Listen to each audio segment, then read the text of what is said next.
Good time. Yeah, well, kids come in the microphone, all right? Yeah, I think we're live. We're ready to go.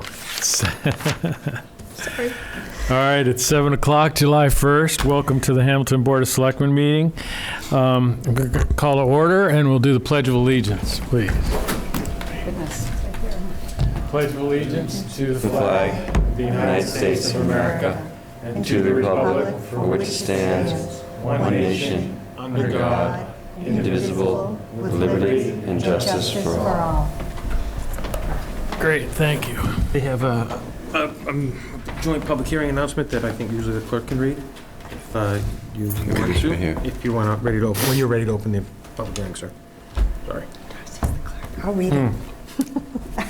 Oh, Darcy. The clerk, sorry. Darcy's the sorry, clerk. put it- Oh, yeah. Yes. You're used to You told me talking in Rose. that Mirror image. You told me I did, I know, it's mirror image. I was in the wrong seat. We're all confused tonight. Notice of public hearing, Hamilton Board of Selectmen and Hamilton Community Preservation Committee pursuant to Chapter 27, Section 2.1 of the Town of Hamilton bylaws. Notice is hereby given that the Hamilton Board of Selectmen and the Hamilton Community Preservation Committee, CPC, will hold a joint public hearing on Monday, July 1, 2019 at 7 o'clock p.m. at the Hamilton Town Hall at 577 Bay Road in Hamilton, Massachusetts. The purpose of the public hearing is to obtain community input regarding future grants. The hearing will give members of the Hamilton community an opportunity to comment on the town's needs, possibilities, and resources regarding historic preservation, community housing, open space, and recreation. The Board of Selectmen and the CPC look forward to input from community members to guide future allocations of CPA funds. Signed, Jeff Hubbard, Chairman, and Jay Butler, Chairman. Thank you. Jay, may I ask your permission and patience? We have a couple people in the audience that I'd like to just do the consent agenda item first. Would that be all right? Yes. Thank you. Okay, so we're going to skip to the consent agenda. And I think we're going to have a hold. Bill, holler it out when you're ready. Approved minutes from the Board of Selectmen meeting on June 3rd, 2019. Approved minutes from the Board of Selectmen's executive session meeting June 3rd, 2019. Hold. All right. Approve administrative staff union collective bargaining agreement. Approve police union collective bargaining agreement. Approve fire union collective bargaining agreement. Approve proposal for Eagle Scout project at Senior Center. Appoint Jack Hauk to the Hamilton Wyndham CAM committee for 3-year term. And approve end of the year financial transfers. I move that we approve the consent agenda barring the hold on the executive session minutes from June 3rd, 2019. I second. Great. Any further discussion? So is this for the project that is before Are us? there any comments for anybody here? Yeah, there's a, you have in front of you a small map that was created by the young man who's proposing to do this. At the senior center, the senior center project will still need to go through the normal permitting with the building inspector and everything else, but the Board of Selectmen does like to sign off on any work that's going to be done on town property by private individuals. I got to slow down and stop muttering my words here. Sorry, everybody. And the gentleman and the COA director are here in case you have any questions for them. Otherwise, you can vote the agenda.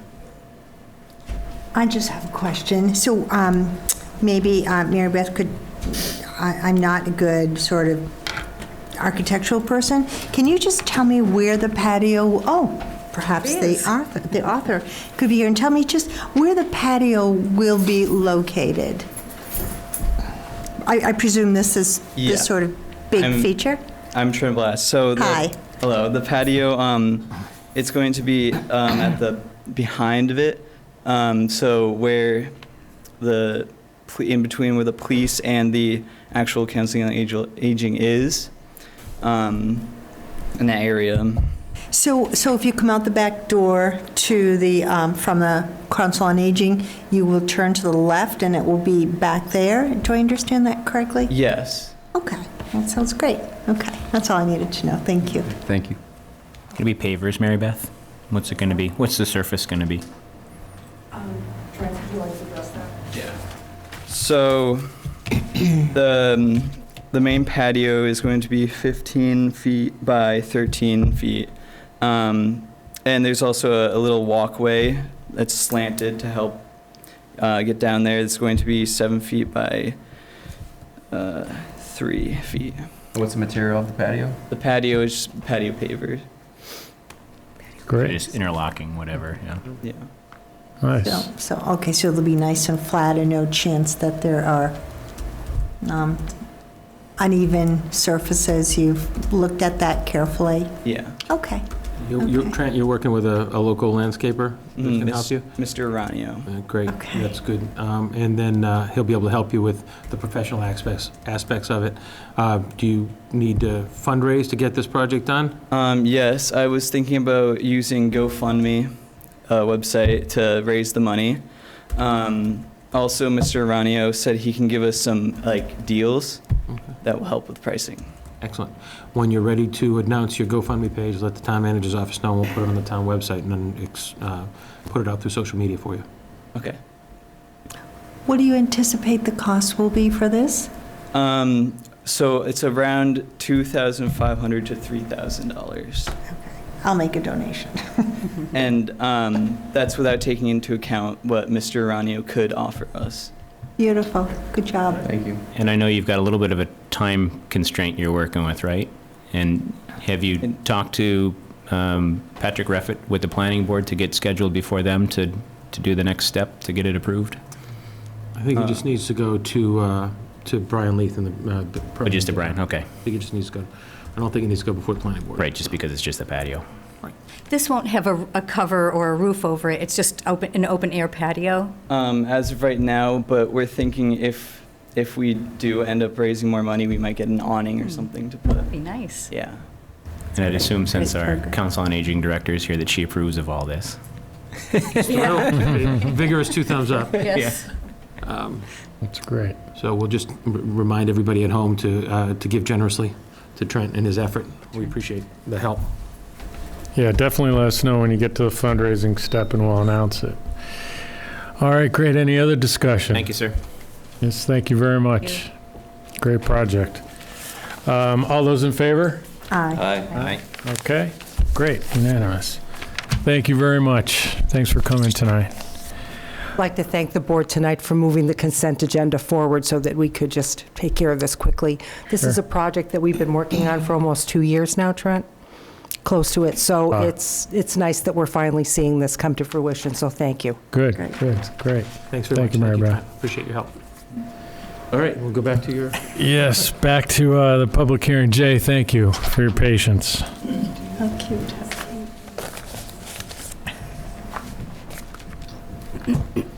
Good evening. Jay Butler, Chair of the Community Preservation Committee. What I have here is a canned presentation I'd like to give, and I welcome anybody to interrupt me as I go through and ask any questions. And then when I get done with it, I'm going to turn and ask for the few people behind me in my committee if they want to make any remarks in case I left something out, which I inevitably tend to do. You want me So- to run this? What I'd like to do is just start into it. This is our committee, the coordinator and the Mary Alice. The committee doesn't run without those two, quite frankly. It doesn't.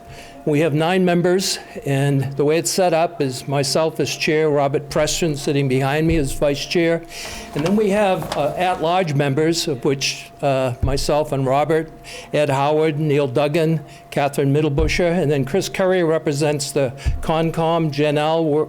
represents the Planning Board, Sherry Leonard from the Housing, Sean Farrell from the Selectmen, and recently leaving the committee was Mimi Fanny and Allison.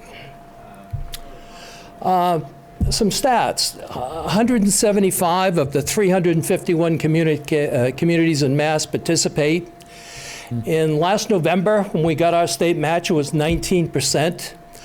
in terms of looking ahead, in February, the projected state match was advertised as 11.57%, which is pretty low.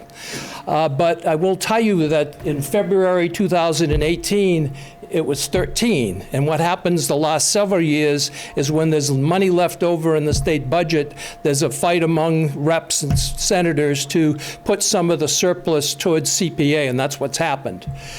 But this year, a couple of things have happened that hadn't happened before. For the first time ever, the House and the Senate approved a bill to increase funding by $36 million by implementing a $30 increase in most recording fees at the Registry of Deeds. The trust fund that funds CPC is by the amount people pay to register their deeds at the various Registry of Deeds office. And since its inception, there's never been an increase. And so as more and more communities, especially the big ones like Boston and Cambridge has joined, the pie gets split up among a larger group of communities. So now, finally, the governor, during his re-election campaign, and then the government finally decided to do something about it. And this bill passed by like 95% or something like that. Huge. I think it's still in committee working out the finer points between the House and the Senate, but I think it's going to go through, and the governor will sign it. And the result's going to be is that in November 2020, the state match is going to be in the 30 to 40% range. This year, Senator Bruce Tarr put in another bill to actually target surplus budget funds go to the trust fund for this year. Every other year, it's been a haphazard type thing. Senator Tarr got out in front of it this year and put this bill through. So I'm hoping that we get back up to at least 19 or 20 this year as we were last November. So last November, Hamilton, with its 2% surcharge, we collected $414,000 from properties, 19% state match, so the total revenue in November was $493,000. Our neighbor, Wenham, they're 3% surcharge, and they were $358,000 with the 19% match. And you'll notice round 2 and round 3, the way the trust fund works for the CPC is they take 80% of what's in the trust fund, and that what goes out as the so-called state match, 80%. The remaining 20% is divided up in 2 rounds of round 2 and round 3, but only available to communities who have a 3% surcharge. So Wenham got $49,000 and $30,000 in the 2 additional rounds for a total of $506. And I don't want to belabor the 3%, but you'll see it several slides here. We have a number of things that are happening at this point in time. We have 2 new selectwomen. We have activity in the legislature to bump up the state match to make it look more attractive. We have a situation where I think we have 3 grants we're going to look at next week, and depending on how much they ask us, it could easily exceed our reserves. This will be the first time ever that the CPC will have to decide among grants before them based on how much money they had. We've never had that happen before. So that is the issue, but with the establishment of the new capital committee that's charged with looking out a few years of big capital expenditures coming down the line, the 3% surcharge is something for them to look at too, because that could contribute how to pay for some things. So I want to mention it several times herein. Just the Department of Revenue Trust Fund, there's something called the Equalized Property Evaluation. Round 1, as I said, is the equity round. 80% of the funds they have goes out to anybody who's signed up for whatever percent.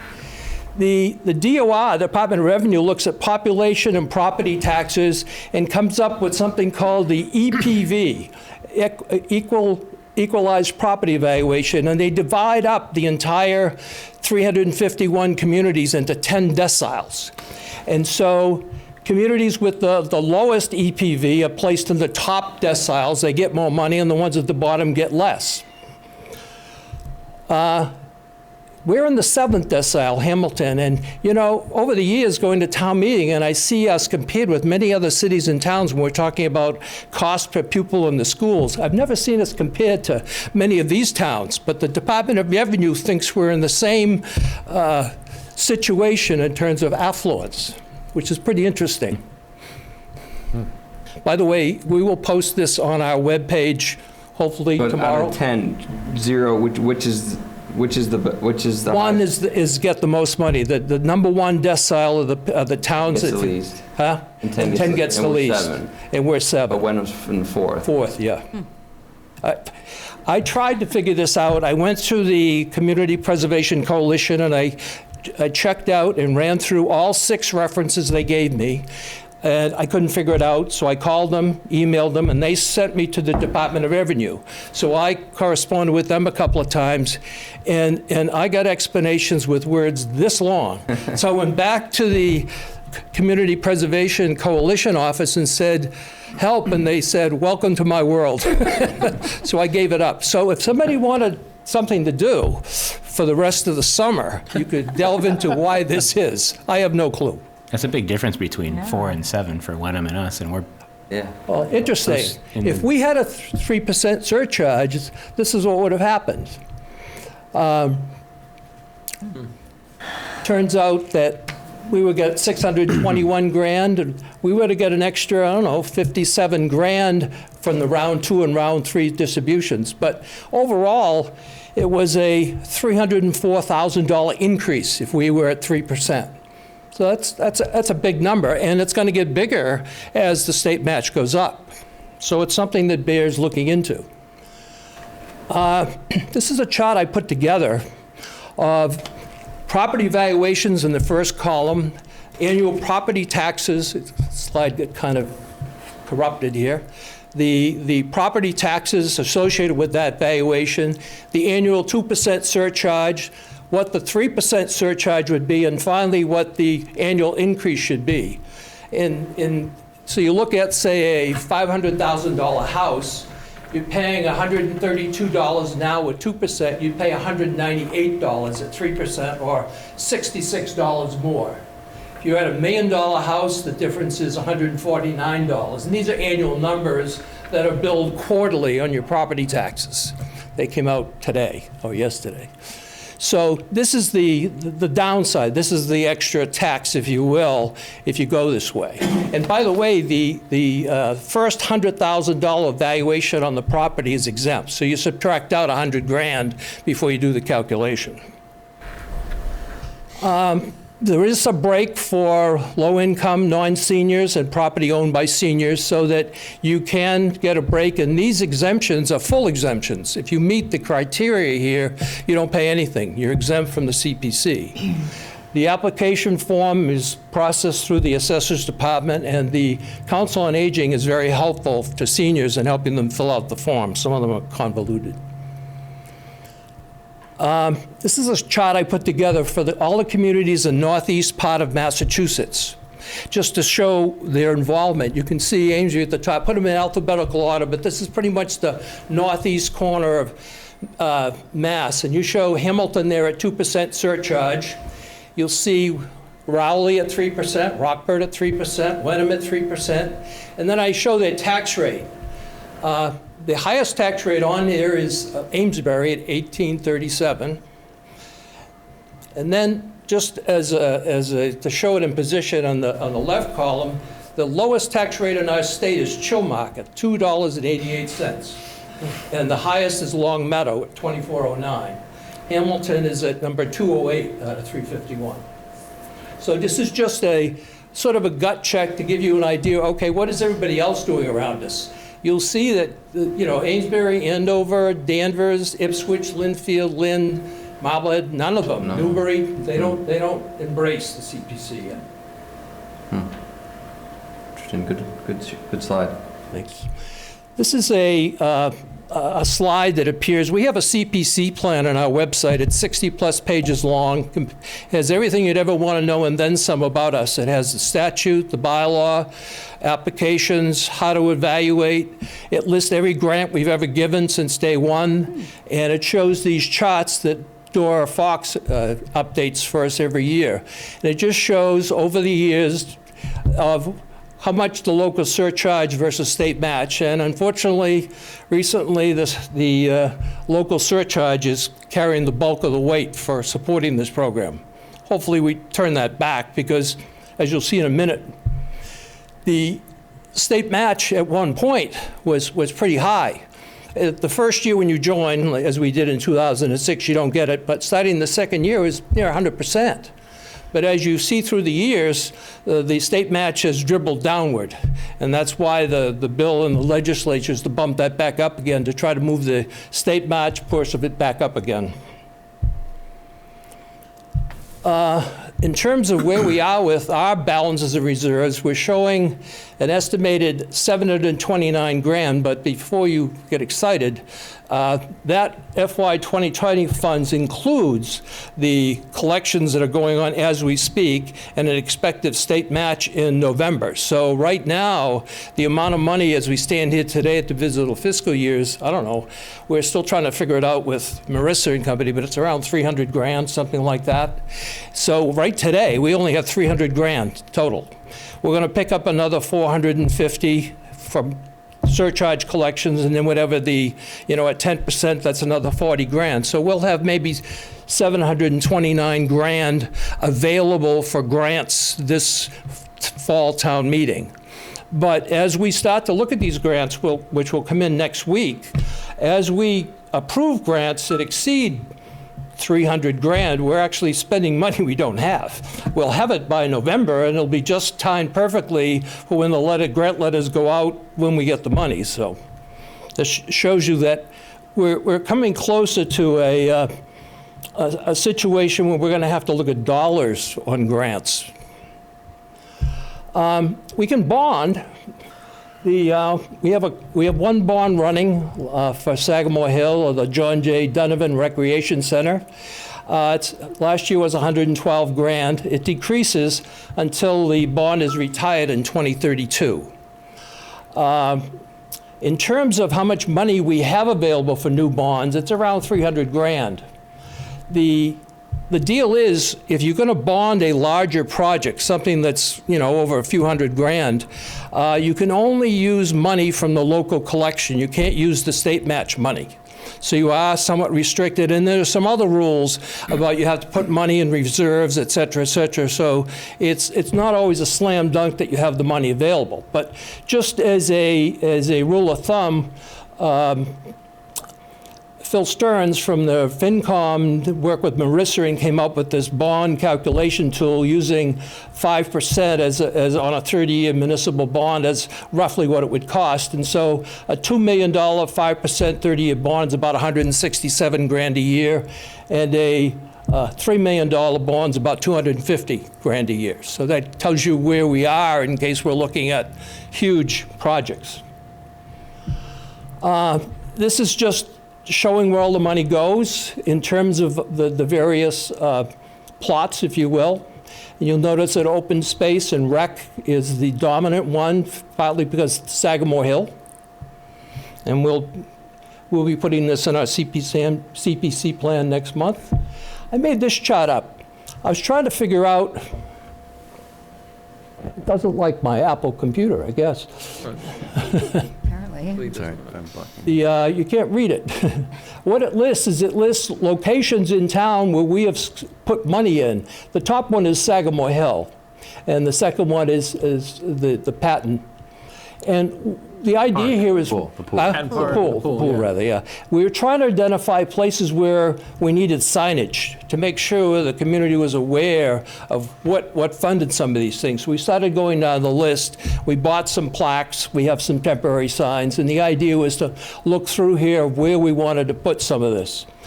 And so this is something that, again, will be on our webpage. And this whole presentation will be on our website tomorrow, hopefully in more readable fashion.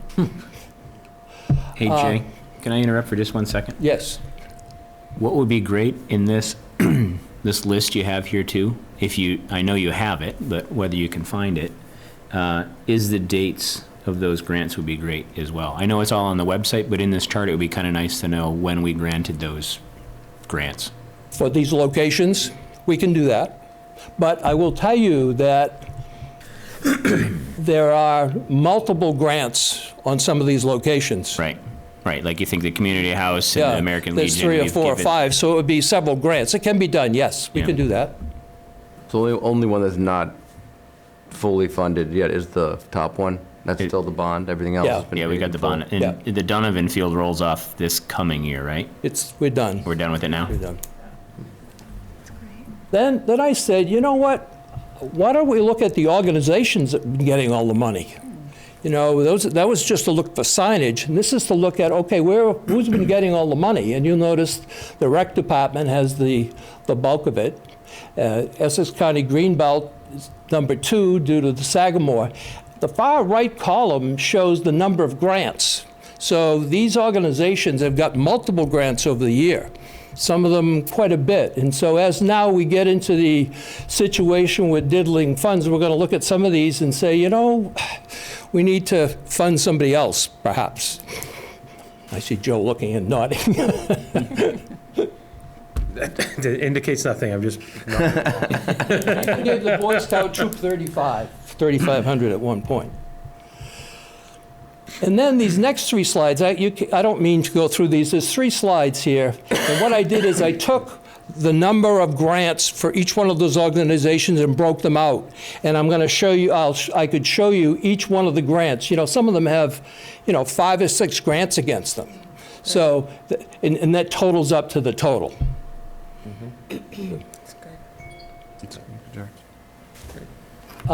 Now, this is a list that we started keeping several years ago, and the prime reason why I'm standing here is that this is our anticipated projects list, where these are ideas for grants that come from you, from the community, from some of these organizations that would give us a hint for what you think you're going to be asking for at some point in the future, so we could have kind of a roadmap to look out for, do we need to save money for something coming downstream? And so we have it broken up into category A, which is they're eligible, we think. They have somewhat of a detailed cost estimate in that we believe the number, and they seem to have some strong support. So it's one that's likely to be considered if it came before us. And we have the town hall, and we have another renovation of town hall. These numbers were put in 5 years ago, maybe? Yeah, probably. Yeah. And so we keep them, and we sort of contact, DOOR reaches out every year and contacts the people and say, should we leave it there? And they say yay and nay, so we left it there.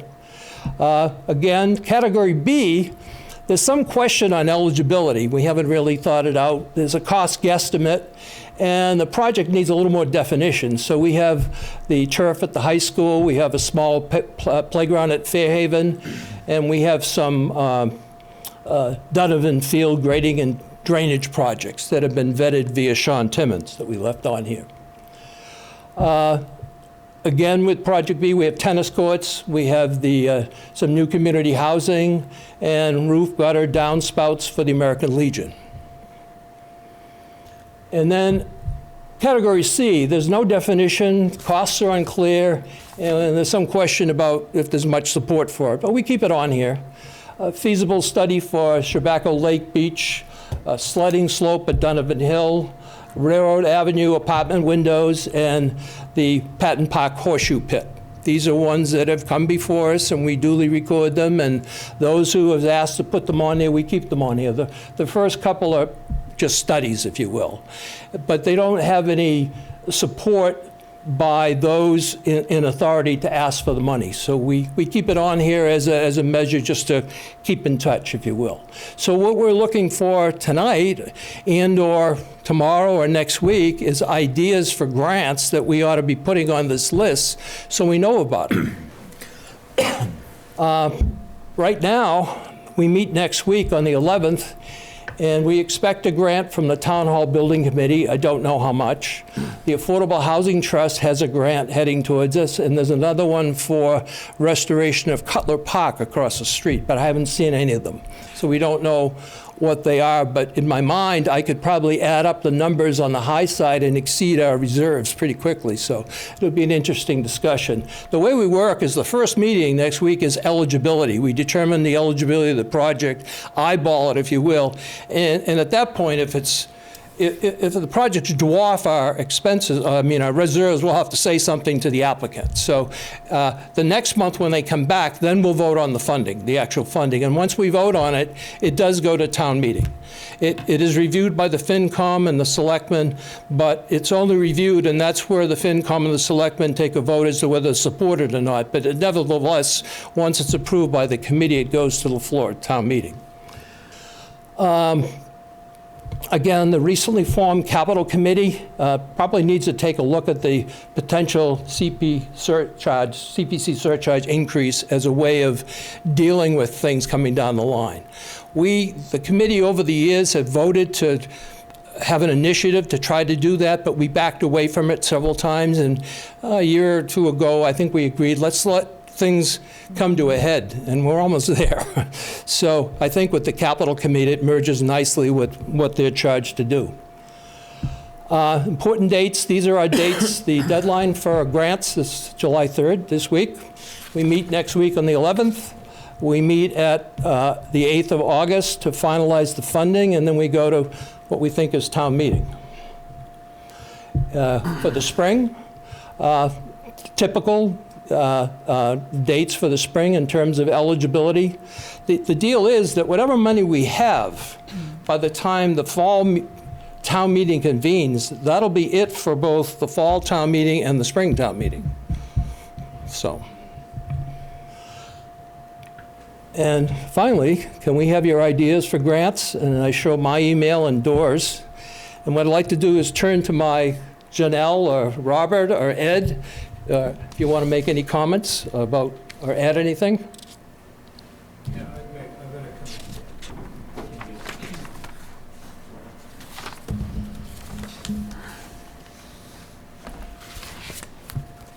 forgive me, I wore my hearing aids tonight and both batteries went dead, so please bear with me.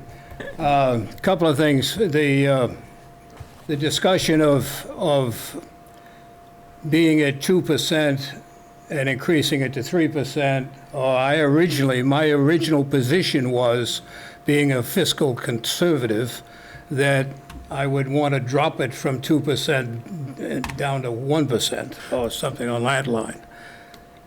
But when you look at the numbers, the return on investment at 3% is well worthy of considering. There's just that one concept, return on investment. Skip to a couple of other subjects. In the background, one way or another, we've had in discussions at the CPC about the fact that recreation is addressed very well in this town in a certain segment, and then some other areas of recreation are completely ignored. In my younger years, I was a skier, and I brought my children up to be skiers, teaching them here in town because we had 2 ski slopes. The one on the Clark property was not only just during the day, it had a rope tow that worked at night, so you could teach your children skiing at night also. So you had 2 ski slopes, and you had multiple places that kids could go sledding. Right now in this town, there is no place for children to legally slide. And that's a whole winter segment. My personal feeling in those directions are that if the kids are having a good time sliding, they might be not be doing some of the things we would be harder to approve of. So you've got things like sledding. The nearest place I know is Mustanzi's property in Wenham is the closest place you can go sliding now. And Sagamore Hill, to me, was an attractive way you could create a slope there without a big financial commitment. These things are just hanging out there. The town beach is now you want to deny there's a town beach? Jack Hawk has done the history of this. The town beach was gifted to the town. Jack could expand on that, and whether you like it or not, on a hot summer's day, which we're facing this summer, there's going to be a mob of people at the beach. Over the last few years, multiple times, my wife loves to listen to the scanner. She said multiple times the police have been called because there's a traffic jam down by the beach, and the Board of Health also made a pitch that sanitary considerations at the beach. You can deny there's a beach there, but you can't deny that there's people there, and they're using facilities or not using facilities. The one porta toilets there is supported and paid for by the Lake Committee, a volunteer group. That might, well, there's room for more than one porta toilet there. There's just some thoughts. The other, in the way of recreation, I'm a sailor. It's interesting that Gordon College has just bought the camp on the lake, and their basic reason, as I understand it, for buying the camp was to have their rowing program on the lake. Well, that seems like it'd open a door to a sailing club or other things that you might be able to interact. There's thoughts. Let's see, sailing club. I guess those are my thoughts. So, well, one thing I would say, when I brought forward to the CPC the concept of doing something on a ski slope, Peter Clark, who you're all familiar with, he came forward and offered to work with me. Unfortunately, my family's medical conditions this winter has not allowed me to take on a lot of new this weekend. I still had 2 people in the hospital, so that's where I'm at. Thanks, Ed. Thanks, Ed. Thank you.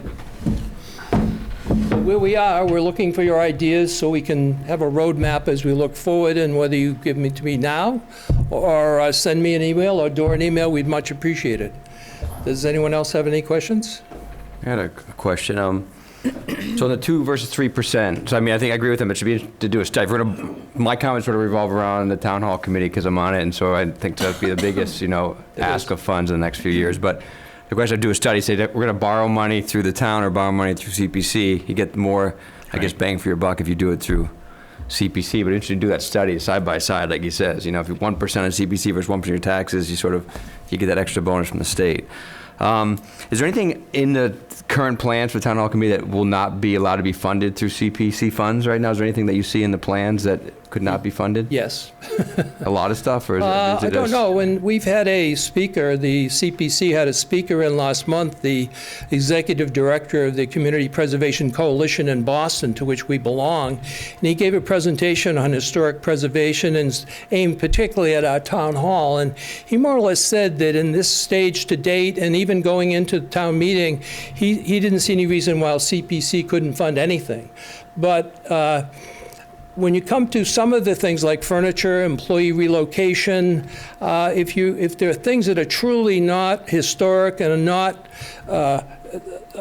purposeful for the times of repurposing the building, probably not. So we'll have to take a look at them as they come up. So we're going to be required to break out the estimate in a certain way at the time. We'll have to split the estimate because there'll be 2 sources of funds, the town and the CPC. Right. And I asked our owner's project manager when we first hired them, did they have the ability to split the costs? And they said they did, and they would be willing to do that. So we can keep track of it separately. We haven't had to do that yet, but eventually as we move forward, we will. And one of the things we're looking at tonight is we're going to decide on that interior staircase versus the exterior staircase, which I think affects maybe some of the preservation money. If you're going to be taking a staircase away, does it affect sort of the funding for the... No, I'm concerned with the envelope. Yeah. which is good, because that's one of my points, yeah. You might want to have to, I think we're on TV, so you might have to step up Yeah, here, well, if sorry. you just want to come up and say that same Yeah, sorry, comment we're on again so TV, people at so. home can hear. Thanks. Hi, I'm Robert Preston. I'm a member of this committee. So what this guy was talking about essentially was the preservation of the envelope. So if you do the elevator annex out the backside, nothing comes from our committee to fund that. Right. Those types of things were examples that he gave. I think it was the Natick Town Hall. Yeah. I think it's well worth taking a look at Natick town website to look at the work that was done on their town hall. They had a very similar situation where they had an enormous meeting room. It was enormous for when the town hall was built for the town of Natick at that size, but it took up just a vast amount of space that they needed for offices and everything else. So what could they do?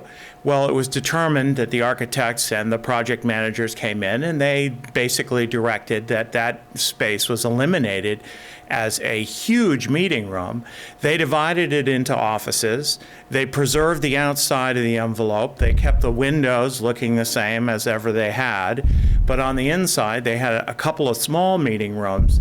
One meeting room, I think, was like 80, and then they had a smaller meeting room that could sit 40 or 35 or 40 people, and then they had offices. But from the outside, nothing changed on the building. So his point, I think, was that it really depends on what you do. Mm-hmm.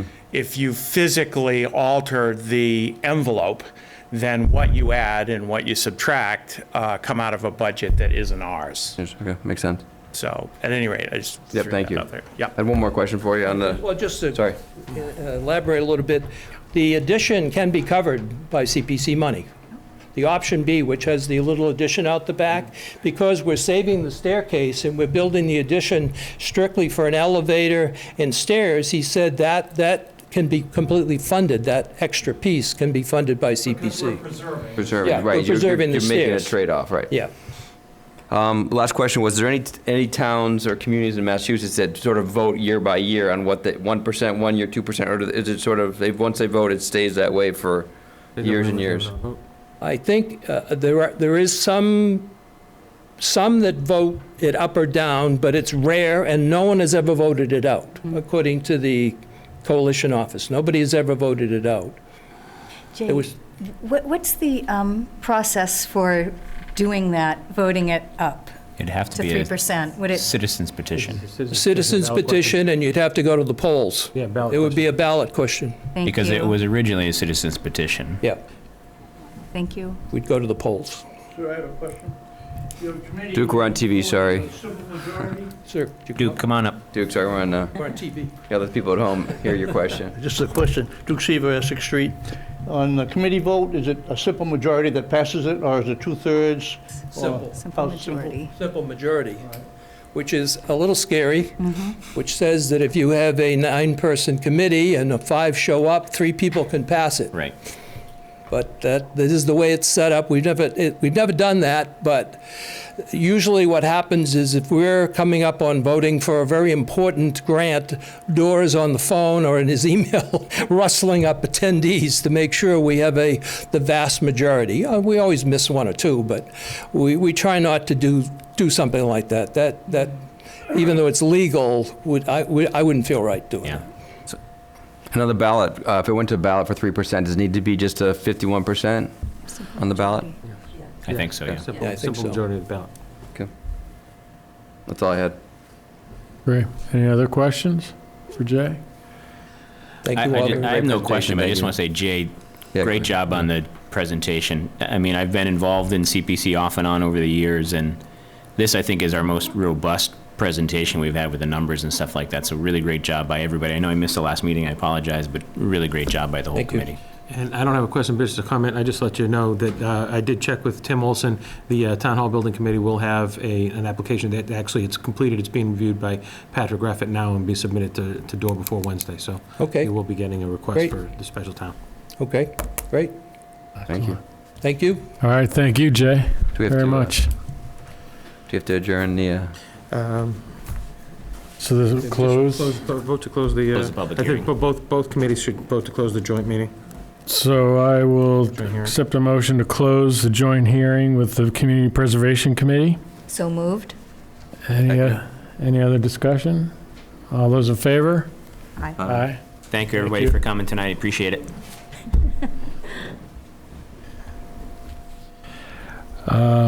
Okay. Let's see. Announcements and board openings.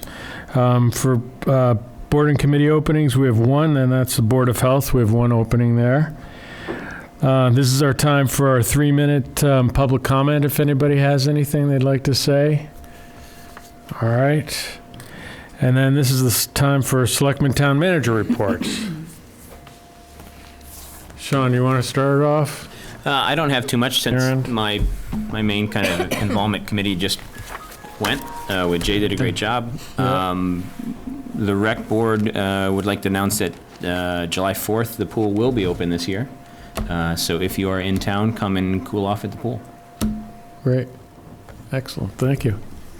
Yes, Darcy. Yes, I went to a Capcom meeting, the first meeting, and they voted in the chair is Heather Ford, the vice chair is Jack Lawrence, the secretary is Dave Thompson, and they've also divvying up the liaison assignments, and I think they've been finalized. I know Heather is doing the BOS and the town manager.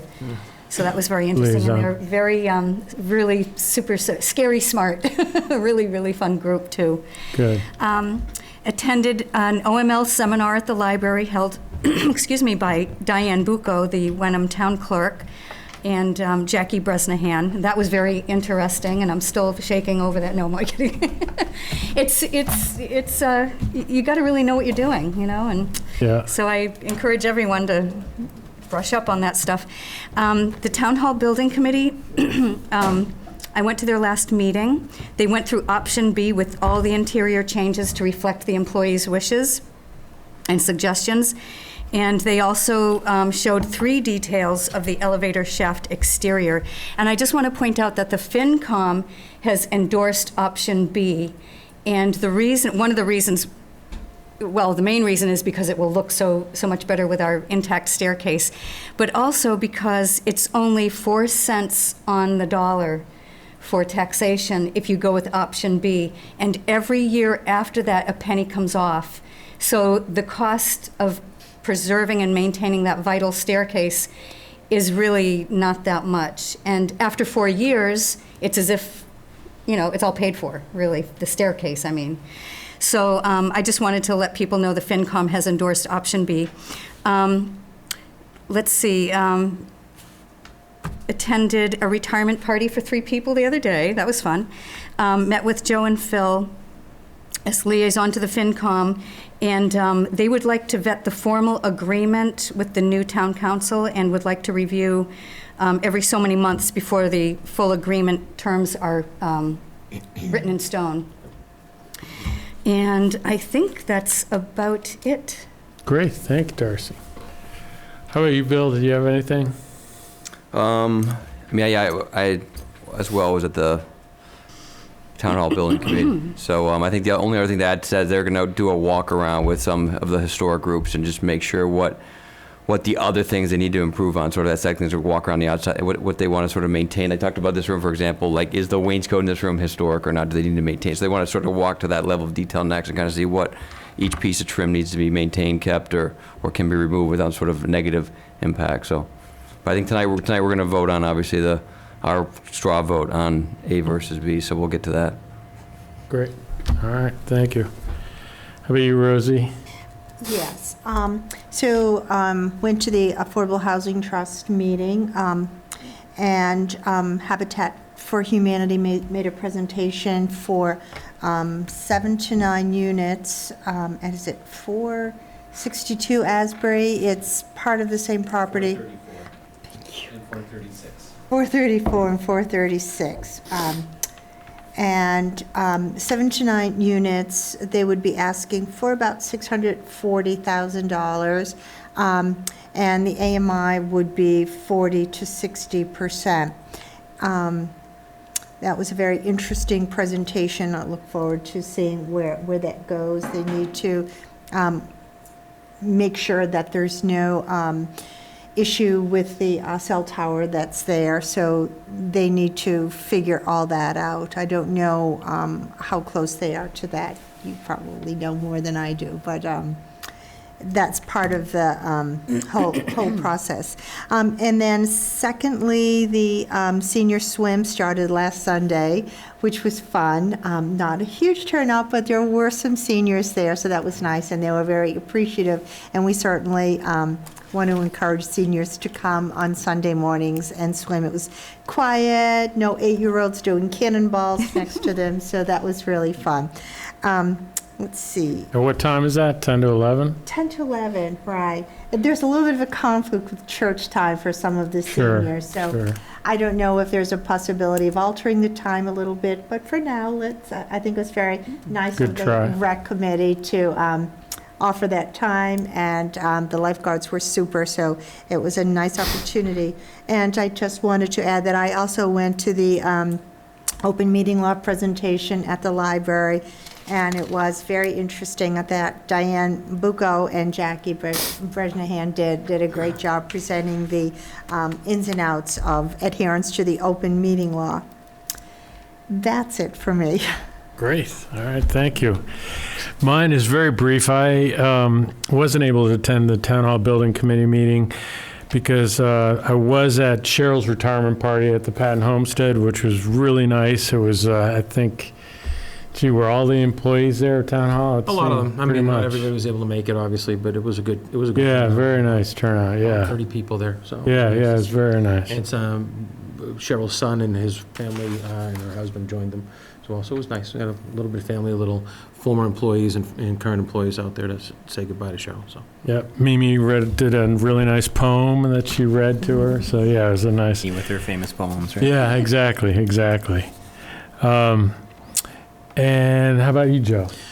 So I provided you all with a brief, with a town manager report for Yeah. tonight. It's a little bit lengthy, but I want to just hit a couple of the high points. This will all get posted to the website tomorrow, but a couple important things to let people know about.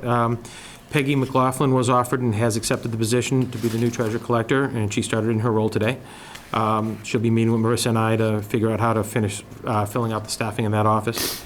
We also offered the position of Director of Assessors to veteran assessor John Speedall. John comes to us from Swampscott and will be starting on July 22nd. Skip down. Poaching? Are you poaching in your own town? Look, I advertised the open position, and he responded to the All right. advertisement, so. Good. I like Swampscott. I do too. The Board of Assessors will also have an opening to fill on their board. I just got the application today, but the board has talked to somebody about filling that role. Peter Kane resigned last week just because his professional life has gotten to be too busy, and the Board of Assessors has met with a candidate that they think will fill the role and has voted, but you still have to vote. It's a joint appointment on that board, so I'll be bringing the information to you at the next meeting for you to consider.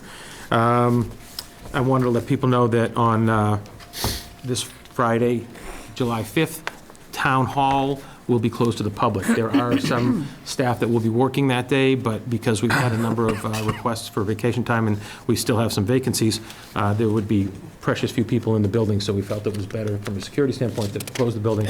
Those who want to work and save their vacation time can, but they'll be able to work on their various projects that they've got going for the 4.5 hours that town's usually opened on that day. We also have had to close town clerk's office. There are only 3 days. Those days and hours are posted on the website and on the town clerk's door, but with the recent resignation of the town clerk and you're not filling, well, we haven't filled the position yet because you're taking it up tonight.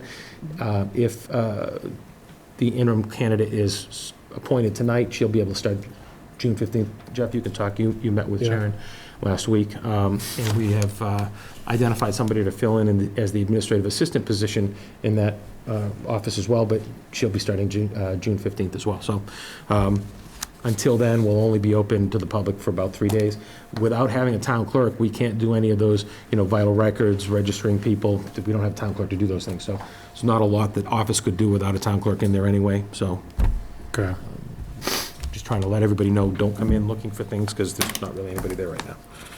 And also wanted to congratulate and join Chief Ray Brunette in announcing, for those who've missed it, Christine Ellis was appointed to be the first full-time female firefighter in the department.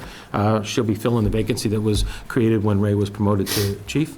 And the chief had a very, very thorough vetting process and evaluation process, and Christine was definitely the best qualified and prepared candidate. So we're happy to see her step up into that role. And I won't bore you with the rest of the details. You can read it on the town website. Great, thank you. All Can I right. add one thing? Just a general thing? Yeah, of course. I was just kind of looking at our meeting schedule, and we didn't have it on our announcements, but just another re-announce of the military service day at the Patton Homestead on the I 13th. can't believe I forgot that. Thank you. So Thanks for covering that for me. be there, be square. It's a great event. Excellent. All right, thank you. Okay, next on the agenda is reappointments. Reappoint town board and committee members whose terms are expiring per the attached list. So Rosie had one change, that she wanted to note that there was the Board of Selectmen did appoint a new member to the CONSCOM on May 20th. She has been sworn in, so could you refresh my name with her memory? Sure, her name is Mary Lee Lester. She is on there, so that list should Okay. also add Mary Lee Lester to a new term that she just began in May. All right. And Matt, you had the rest of the list in your packets. So I will entertain a motion to approve the reappointment of town and board committee members whose terms are expiring per the attached list, adding Mary Lee Lester. So what are we doing with the no's and the question marks? Those committees still haven't gotten back to us, so we're going to have to just keep chasing after them until we get. So we're only we can- approving the yeses today? Only approving the yeses today. Yeah. Okay. The vacant, the others are, will be otherwise vacant, and those boards won't be able to do anything until they get them filled. So we just put that in the motion? I make a motion that we reappoint the yeses. the yeses on our list today. Second. All right. Just to clarify, and Yeah. you're adding Mary Lee And Mary- Lester. And Mary Lou, yes, Correct. correct. Perfect. All those in favor? Aye. Right? All right, great. Thank you. All right, on to the agenda here. First one is the appointment of part-time interim town clerk Sharon George. And we, You've got her resume right in our packets. I saw it, I thought. I thought I had it too. I was just looking at it. Chairman Hubbard met with Sharon last week. Due to a personal commitment, she wouldn't be able to start till June 15th, but she's got a lot of experience. Say she's highly qualified from what I saw looking over her resume. She just retired from Wilmington in February, so she's very current with all the recent changes that the state has put on the town clerks, and she has a lot of experience training staff in the office, which also really appealed to me since we're hiring a new person to assist in that office. So having that kind of background is, I think, really great for us. So she'd be working about 20 to 23 hours a week on average, and she's able to stay for the entire length of the vacancy until there's a new election next April. So. Perfect. So yeah, so that was my question, was the length. We're not going to do a special election. It'll be through, all the way till, All the way through. okay. And Jeff, you got a chance to meet her, any? yeah, no, I'm Any comments? very impressed, like you said, obviously with her, her experience and her knowledge of all, I mean, it's really a position that's run by law, really. Right. So, yeah, and she seemed to know it very well, so I was impressed. Yeah, yeah. So I will accept a motion to appoint a part-time interim town clerk, Sharon George. So moved. Second? Second, all right. Any other further discussion? It's not much of a discussion, but it would be great if, after she's been there a little while, Yep, try that to we get it could have her come in and speak to us. Yep. That's a great idea. All right. Yeah, make recommendations, et cetera. And is there a contract something we need to review, or is there? Because she's retiree, she's got a limited number of hours she can work per week and things Okay. like that, so I'll put together an offer letter based on her hourly rate. Okay. So it should just be an at-will, Should a be- year of hire. Yeah, I think it'd be great if we could get either, kind of when she's been there a little while and maybe at the end of her time, Yeah. you said, Bill, to give us some kind of here's what's going great, here's what you can improve, or here's what I've worked on, and different Yeah. things like that, I think Yeah. would be good. It's a great idea. Excellent. All right. Okay. Okay, all those in favor? Aye. Aye. All right, excellent, thank you. Because there was a scheduling conflict, we're gonna skip the quarterly report with Marissa. It's the end of the fiscal year anyway, so by the time we get this update on the third quarter, we're ready for the fourth quarter, so she'll come in the next. Yeah, we'll try to get her in to visit you guys in August. I know you've got the fire, I think we're talking about having the fire chief come in the second meeting in July, and then we're doing a special meeting on water, so that would kind of leave us some room to talk to Marissa after she and her staff have finished up the close of the year and are getting ready to file with the state for That makes free sense. tax and stuff. So. Perfect, How busy okay. she is. Okay, review the special town meeting calendar. That in your packets? Should have been. Didn't see it, so- but So we had a conversation with the FinCom last week, and just wanted to talk about making, just a couple of minor amendments, just to make sure. I know that the FinCom had concern that the way we had drafted it out, it showed and I don't know where mine is, it had showed a board vote, or a public hearing, rather, for the warrant after, at a time where they felt it didn't work well for them to be making recommendations. So we're gonna try to Little move that. adjust. Yeah, move that up a little bit earlier and adjust. Marissa made a really good point. That special town meeting warrant calendar, is about as close as we can make it, because, she's closing fiscal year. Right. She's going to be trying to file with the state to have free cash certified. Right. We were lucky last year that the state got was able to certified early. certify free cash before the town meeting on October 13th. Right. You're giving yourself 6 days more this year with a special town meeting on October 19th, but it's still going to be really tight. So Yeah. she just wanted us to be aware of that, and not create too many new demands for the use of her staff's time before town meeting, so Right. we'll try to be cognizant of that. But we all agreed, Marissa, the FinCom, and our office, that the goal here is to help you folks make some decisions earlier, so that everybody has an opportunity to weigh in with their recommendations in writing before town meeting. So. Okay. All right. Open special town meeting warrant. let me make a motion to open it. I move that we open the special town meeting warrant for 2019, October 19? 9th. What date is it again, Joe? 19? 19th, 19th. Saturday, October 19th. Saturday, October 19th. Second? Any further discussion? All those in favor? Aye. All right, great. Thanks, Sean. So, well, real quick, do you want to Yeah. start? I was going to say, if we have any things that we already know are going to be on it, we Yeah. I should. do have an email from Marissa, lists several financial items that I'll circulate to the rest of the board now that the warrant's open, for your consideration. I wanted to just get in here, I think that there was a warrant article for 550 Highland Avenue. There is a proposal for a warrant article, potentially two warrant articles, one through the CPC and one through the Town Hall Building Committee for a Town Hall building, next phase of that project.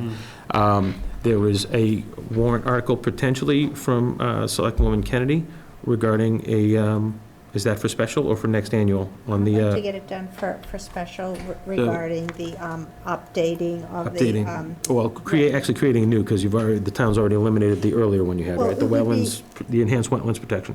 It would be, our conservation Okay. bylaw would suffice if it were updated a bit. Update of Hamilton Conservation Bylaw.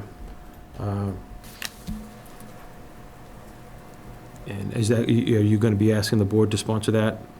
I would like to, yes, and I'm hoping, I'm planning to, and have members of the Concom who have agreed to work with me on this, so that's great.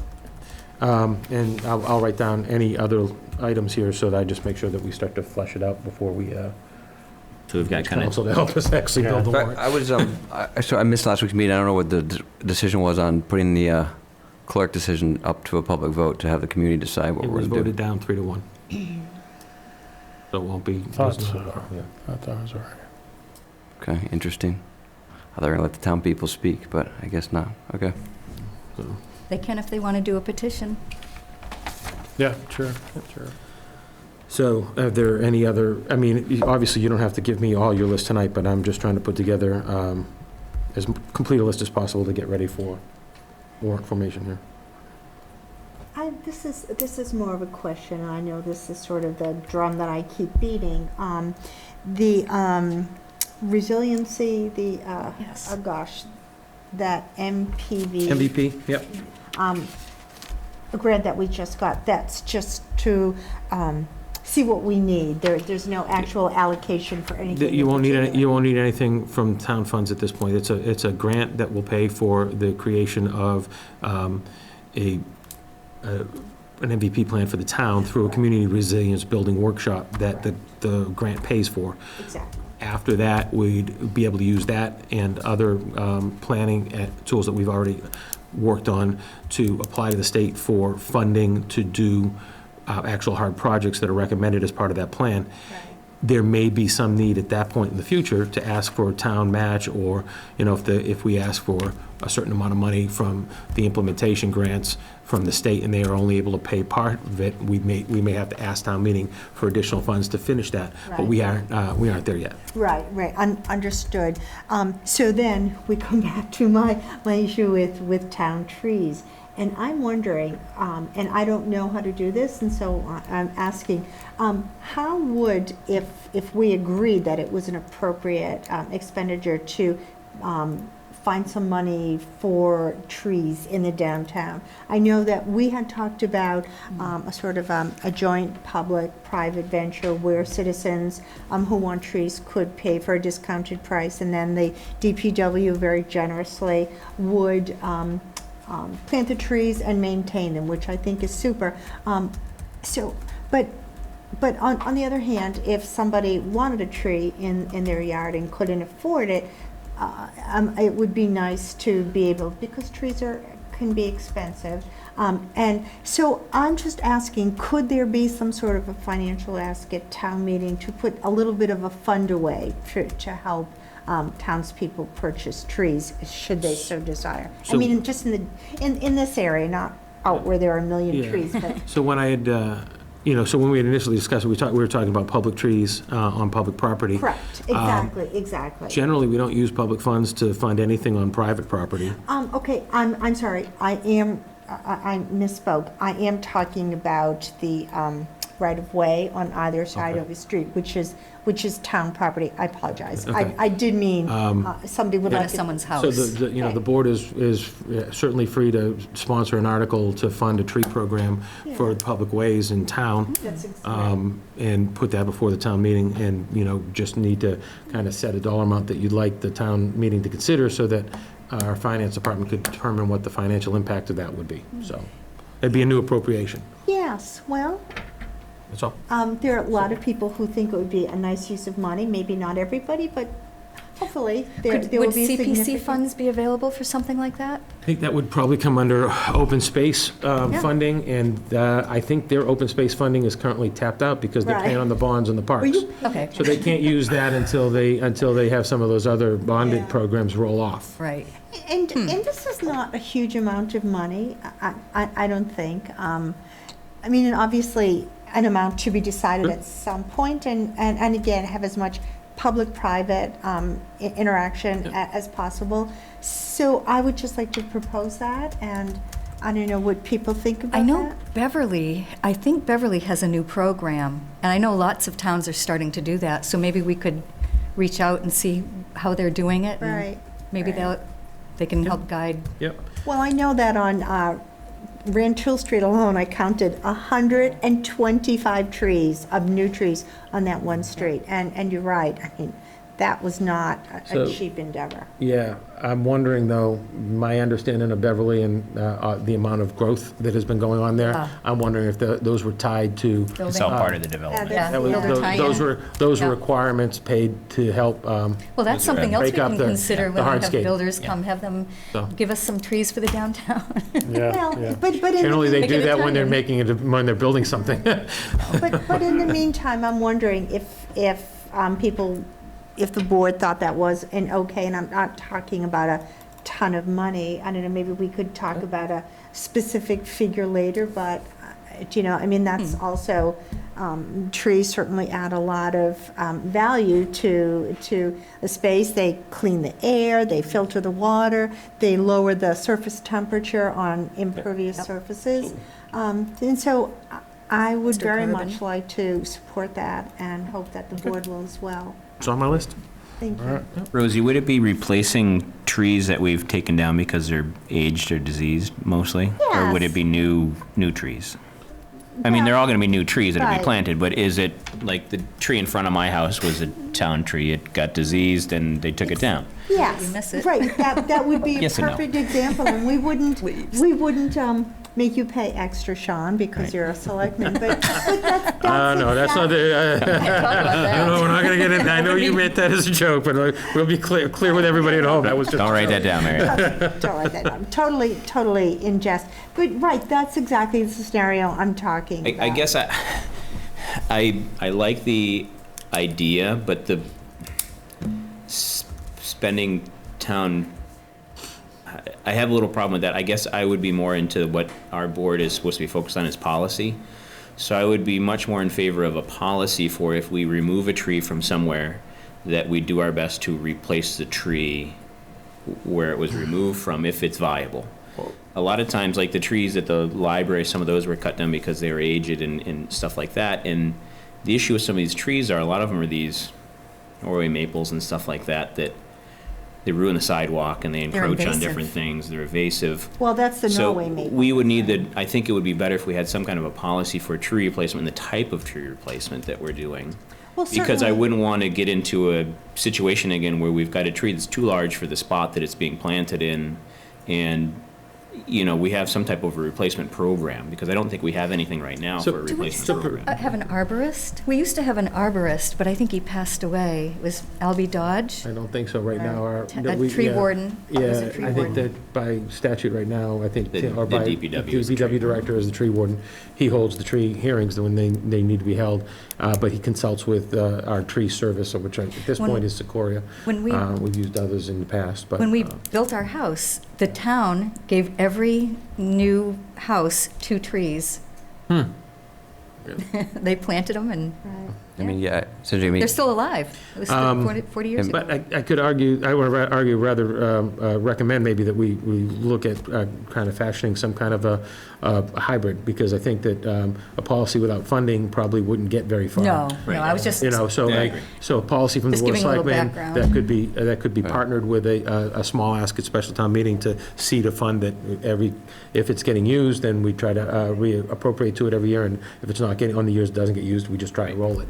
Right. So I'll work on that with. I mean, Cambridge is going through a similar thing where they've done a study, they've lost 10% of their canopy, I mean 20% of their canopy over the last 10 years, so they have a moratorium now, but what will happen now is every tree you take down, you probably have to replace it with like 2 or 3, so it becomes a yeah. developer-motivated Yep. policy. But I agree, we should have a policy that doesn't cost anything, but sort of lends an eye to thinking about the trees, so. Right, I think that's good. And also, Sean, I will tell you, I did a small project at the library after those dead diseased trees were removed, and I worked with the librarian and some of the nurseries around, and we talked about the best type of trees there. So we did get some guidance Some as to input. That's the good.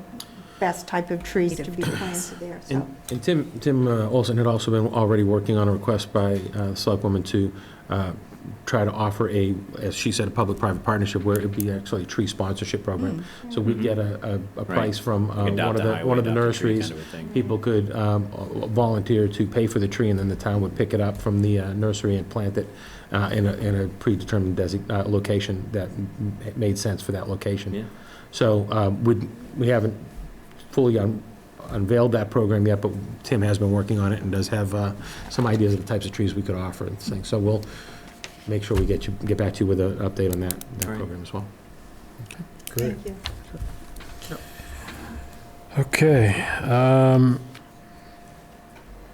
Is there anything from the planning board or conscom or anything? that I just you've reached heard? out again to Brian and Patrick, So- but there's nothing on their so- agenda for. On that, not on the planning board, because we had set that special town meeting warrant calendar where Right, they they would have weren't needed able to to do have some any. public hearing by a certain date, and they didn't have anything where they figured they'd be ready for a public hearing by the date you created, so, the deadline you created. So I actually urged them to wait till annual. If you're not ready now, don't rush something through and have everybody jumping through hoops trying to get ready. Wait till annual. And so I think that's the tack they're taking right now. Good. Okay. Next item? Looks like next item here, approval of agreement for town council services.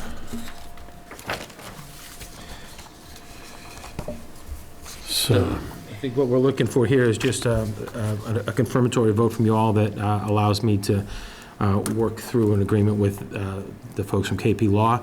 They actually sent a letter of engagement today that I've already shared with this board and the FinCom for your review. I won't sign that engagement letter until until FinCom's had a chance to get back to me, until you had a chance to get back to me, but I would like to move us forward in the process. Actually, Lauren is here from, Lauren Goldberg from KP Law, and Tom McEnany are both here if you have any questions for them. I've known Tom for about 4 or 5 years now. He was Winthrop's principal point of contact when I was the assistant there, and worked with him on a regular basis. He's always been very responsive and professional, and based on the proposals that I had to review, I feel very comfortable recommending KP Law to be town council for the town of Hamilton. So, great. I do have a couple questions. do you want to get a motion first, though? Oh, so Yeah, that we sorry. let me can make a open motion. I make a motion that we approve the agreement for town council services up? Based on review. based on review of the final, word I'm looking for. Analysis. Letter of engagement. Letter of engagement. Thank you. Second. Thank you, Rosie. Discussion. Well, I wanted to know, what would the duration of the contract be? And the reason I'm asking for it to be explicit is because that's, and I also want to know if there are any notices or other renewal or termination processes, because the duration has a direct bearing on any kind of periodic review and adjustments to the contract, especially if a lot of the costs are coming through the non-retainer services. And there's some danger to the town if we don't have that information before anything's consummated. Well, first, let us introduce ourselves. Yes. So I'm Lauren, and this is Tom, and Tom would be your primary contact attorney, and I would be his backup, which basically means we work together as a team to handle matters that come up on a regular basis. Tom would be the main point of contact, and if he was in court or on vacation, that happens once in a while, then you guys could reach out to me, and I would help as well. I'd also work on things within my kind of practice area specialties, as would Tom, and we would identify whether, for example, conscom is a really big issue here. We would say, okay, let's get a land use attorney who's really strong on conservation issues to be your primary person to deal with zoning conscom.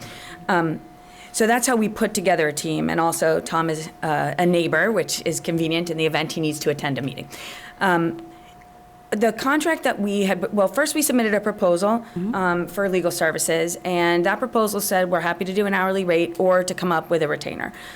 We work with retainers in many of our towns that are looking, and I should have mentioned that I'm the managing attorney, so I get to answer this question for lots of people, that are looking for access to counsel without having to check the time every single time they call. And so especially for communities that are coming from using a smaller firm or an individual, it's very convenient to use the retainer form of agreement, because everybody who wants to, that the town manager says is allowed to, can contact town council without running up the bill.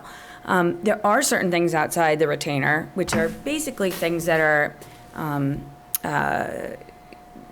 litigation or I don't know why I'm losing the word. Yeah, it's primarily it's either litigation work, any kind of large projects, for example, a large building project, or items that would typically be paid for by a developer, for example, 40B projects and things of that nature. But the basic town council services would include your typical types of services that you would expect: attendance at town meeting, assisting with drafting the warrant, reviewing warrant articles, any type of general opinions, attendance at a Board of Selectmen meeting, for example, or zoning board, conscom, any type of thing like that, drafting a decision from a conscom meeting, to the extent that it's not part of a litigation matter. All of that is covered within the basic retainer services. And in planning to talk about what retainer to offer, we felt very comfortable that a lot of services that you will need will be within the retainer. We're really thinking about those big picture items where the costs are truly unknowable. But we also recognize that with this kind of a transition, there needs to be flexibility.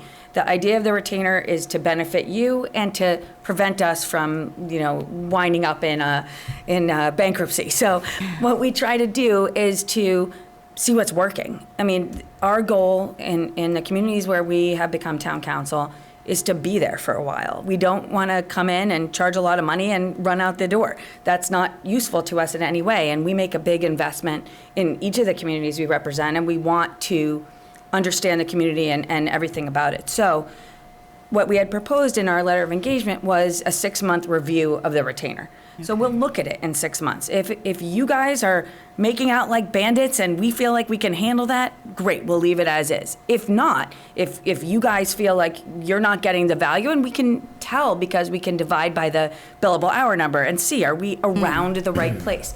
But obviously the idea of the retainer is to give you flexibility. So even if we're a little bit above or below, that's not an issue for us.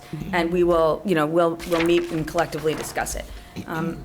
Our business is built on relationships, and we can't be in a position of imposing our will upon our clients, although sometimes we'd like to. So the goal is to come up with a financial arrangement that works. Right. And so at 6 months, we look at it. The annual rate that we gave you is for a year. So typically, many of the communities we work in, they'll look at it every year, like when you make your annual appointment vote like you did earlier, our name could be on the list. Often we will, we typically send throughout the year litigation status reports. We have very specific billing. You'll see exactly what we're doing. And if there's questions about particular matters, if you don't find an answer in the bill, it means we didn't put it there for a reason. We don't want to disclose litigation strategy in our bills, but we also want you to be able to give them to any person who asks, and not have to spend time redacting or thinking about what is or is not a public record. So the 1-year time frame is typical. We do have some communities where we have a 3-year agreement, but Not proposing that here. but because, of course, every appropriation every contract except for certain types are subject to appropriation. It's a year-to-year basis. You go to town meeting, you make an appointment, you see where you're at the next year. So there's, at the 6-month mark, there's an opportunity to analyze the services and the pricing and make adjustments if necessary. Oh, absolutely. There would be anyway. I mean, Okay. we included that specifically so that you see that it's there. Right. But we work with town managers all the time to look at legal services, manner of delivery, timing, who questions should go to, all of that on a regular basis. So when will the actual contract be ready? Well, you're signing a letter of engagement based on the terms that are laid out in that's a contract. That is the contract. Okay, that's what I was trying to, I wasn't quite sure if it was a. So the final version of the letter of engagement that was forwarded to you and the FinCom today was, subject to some minor renegotiation, is basically what we'd be looking to engage these folks with for a year. So in terms of our current issues, how do we handle anything that we have currently? We'll work out a transition with them, between them and. Are you familiar with sort of, on a high level, what we're involved in? Is there anything that you wouldn't be able to be involved with due to any conflict of interest? There's the one pending case that isn't with our previous town council that would stay with the outside council. Okay. And there's employment council, labor council we already have engaged, that would stay with labor council. And there is very possibly, most likely, the water permits council would stay the same. And other than that, we're basically moving everything else over. Right. And we represent Wenham, and I know obviously the towns of Hamilton and Wenham have a number of things that they do jointly. So one of the benefits, I think, of representing both communities here is that we can achieve we already have a lot of familiarity with some of those issues, and we can also achieve some cost savings. There might be a little cost efficiency with pool contracts and rec contracts and stuff like that. Exactly. So it would be, there would typically, under those circumstances, we would need to do a disclosure, but in those situations where the towns are not adverse parties, it's generally not a problem. It's something that comes up fairly regularly. And if something came up that the towns were in an adverse position to each other, they disclose and then recommend we get Another outside counsel, or they get outside, or something. Yeah, and So we to- would so not, to avoid that. under those circumstances, we could not represent either Right. community. so- You'd remove yourself from They it. remove Yeah, themselves, and we both. And it's- Yeah, that makes sense. That's just ethical, right? It's So- rarely, in 20-plus years of practice, I can't think of more than 2 examples where that's come up. Yeah, one of the real benefits of the way that kind of process usually works for us is that you guys are going to be the ones that talk about the business terms. That's not our place. You make the deal you want to make, and we make sure that the deal that's in writing is the deal that's protective of both parties. Right.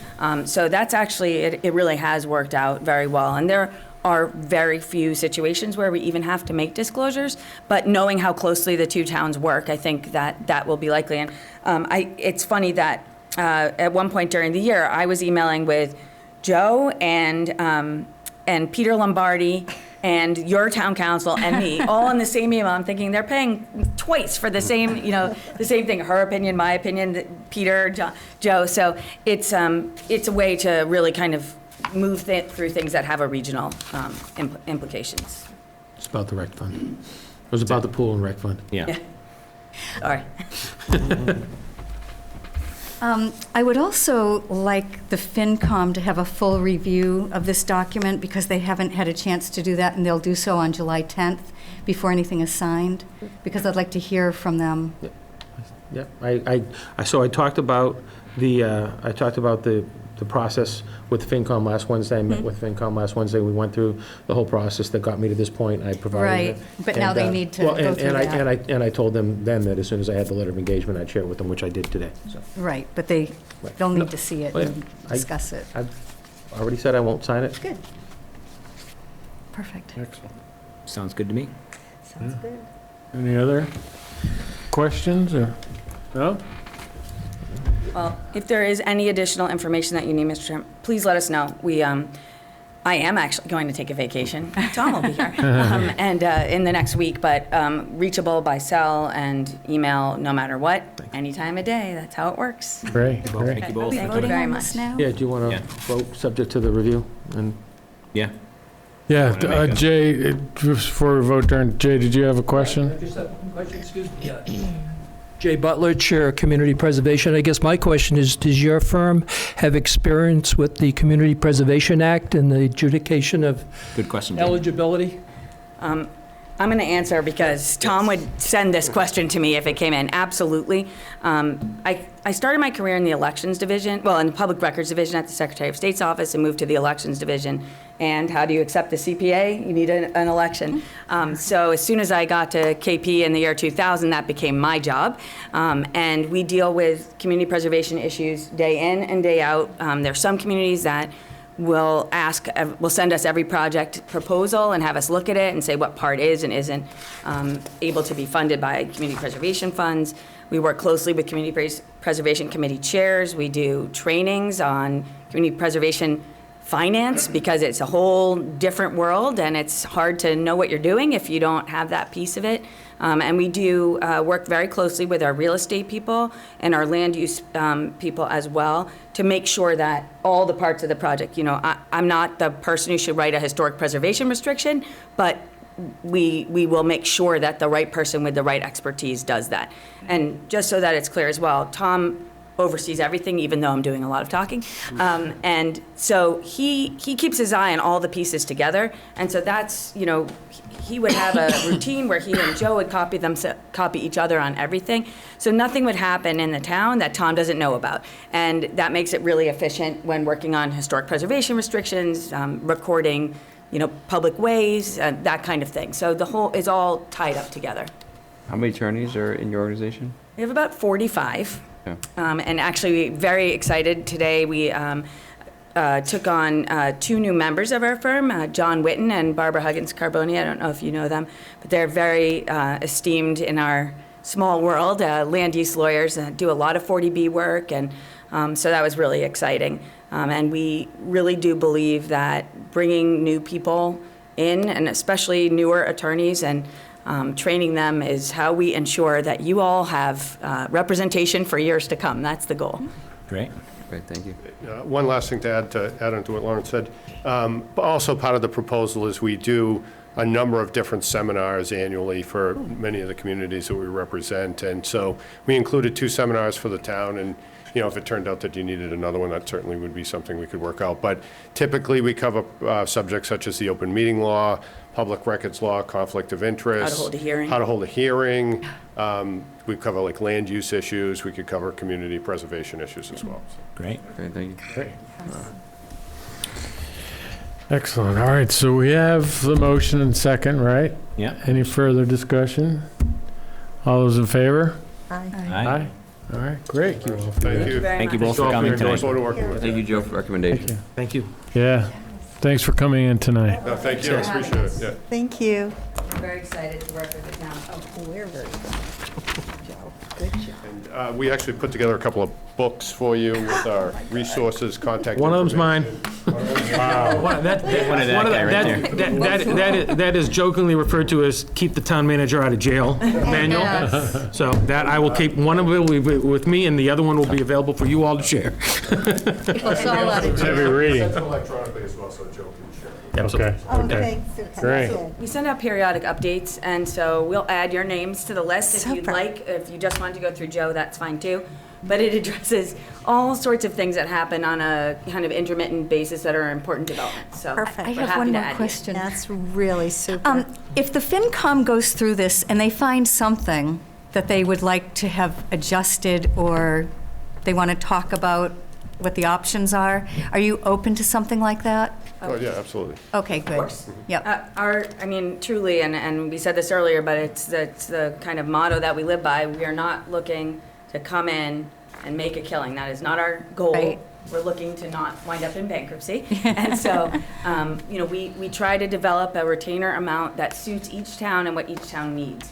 If the FinCom says, gee, we don't think we need this or that, then maybe they'll say that, we'll have a conversation about it. Right. Okay, great. You know, and we have a lot of experience with transition from, with communities that didn't use us ever to communities that do. And we're pretty good at getting it right, but that doesn't mean that we're infallible, and we're open to having a discussion. Well, that's nice.